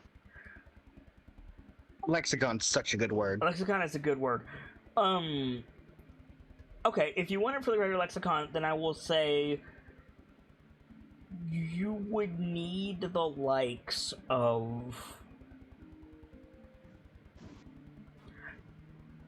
in a way, beyond the divine, because gods, like, divine energy is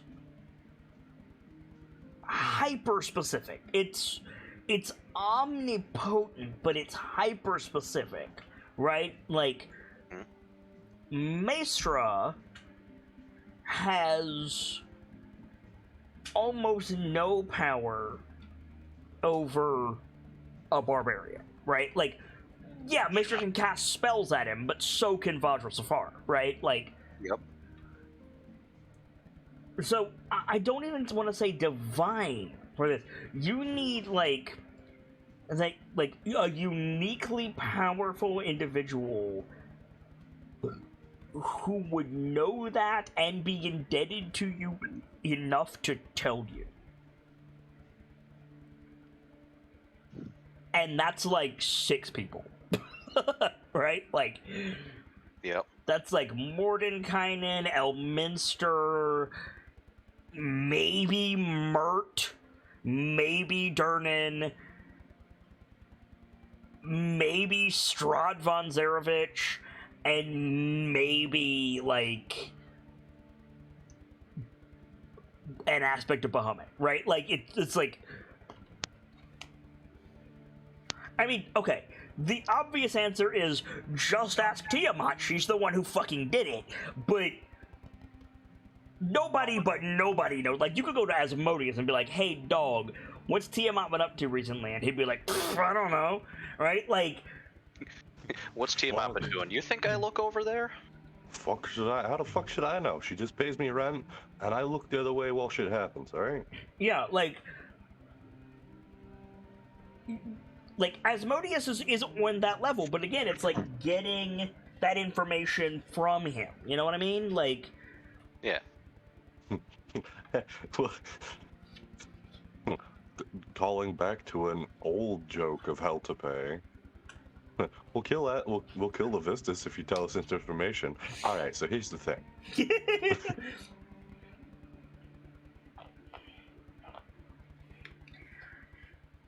That is unfortunately what I got. And that is also all we have time for. So I think we're going to leave Tordek and Quartz in the library researching, like, Cult of the Dragon shit, because that's still useful information to have. Yep. Especially in Tordek's arsenal. And we'll call that the last shot of our episode.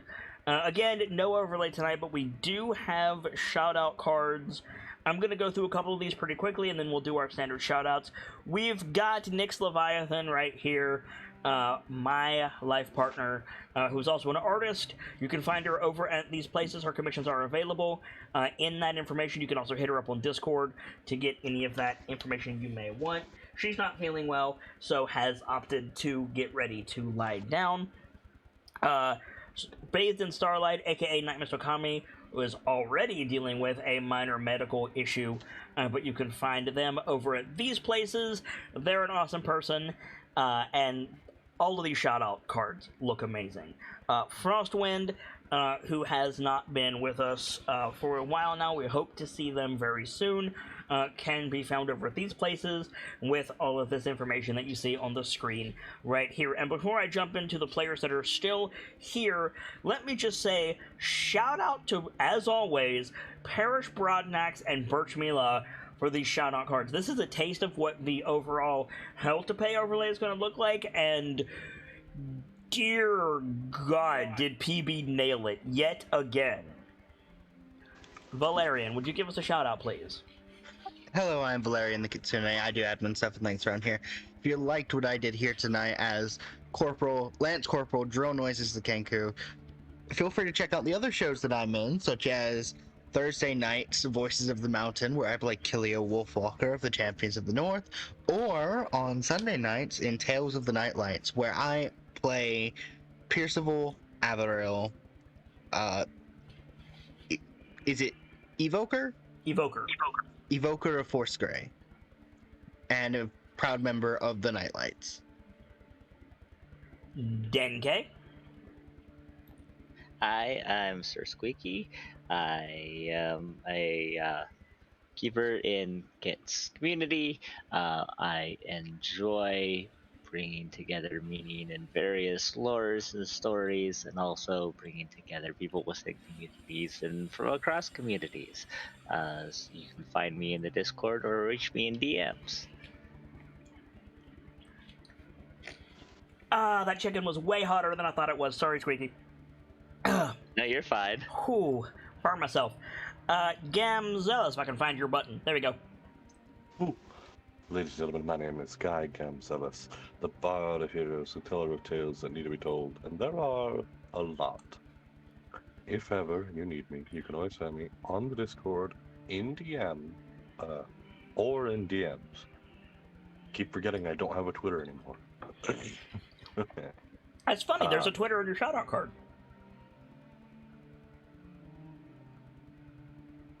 There's not, actually. I'm fucking with you. Go on. I was gonna say, because I'll be honest, I made a new Twitter, but that's for me. That I'm not giving that to the public. Go on. You got me all kinds of fucked up. Where was I? Who am I? You're on the Patreon. Thank you. Yes. We love you. That transition was so smooth. Even I was lost in it for a minute. But sincerely, we appreciate all the support you provide. And if you happen to be on the YouTube when this hit, watching this on YouTube when it hits there, you can still support us even more than just watching with a like, comment, or a subscription. These can go a very long way in helping us spread our wonderful hobby as far and wide as we can. And if you need something to comment about, Cheeky Bird. we did that last time. Yeah, but that was like 3 weeks ago. Yeah, you know what, Cheeky Bird. Cheeky Bird. Cookie, finish us out, please. Hey, what up? I'm Cookie, also known as the Extinct Bacon on just about every other platform.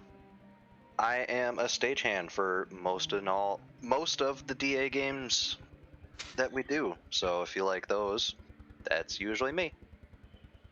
Otherwise, I love a lot of things D&D and tabletop, and if you do too, my DMs are almost always open. Otherwise, you'll find me lurking on the Patreon or in the Discord. For my part, as ever, I am the Sharp-Eyed Kitsune, the teller of tales and the weaver of mysteries, the masked bard. This is a community that is ever devoted to lore and storytelling, world-building, role-playing, and discussions of those things. So if that's your fancy, you're in most excellent company here, and I do hope that you enjoy your time with us. This has been Decisive Action Hell to Pay, finally back after far, far too long. Our weekly D&D 5-Point Fox module mutation of Baldur's Gate Descent into Avernus with my own spin on things. I do hope that you guys are enjoying it as much as I'm enjoying bringing it to you, but for now, it's getting quite late, and as always, it's time to leave you with these parting words. From myself, my keepers, and those joining me on the stage this evening, to each and every one of you, the regulars, the followers, the newcomers, and the lurkers. Whether you're just having a seat by the fire or you've got a running tab at the bar, remember that there's always more stories to tell. And hopefully, I'll see you all next time as we find out the cost with a new chapter. Good night, you guys. Thank you so much for stopping by, and hope to see you again very soon.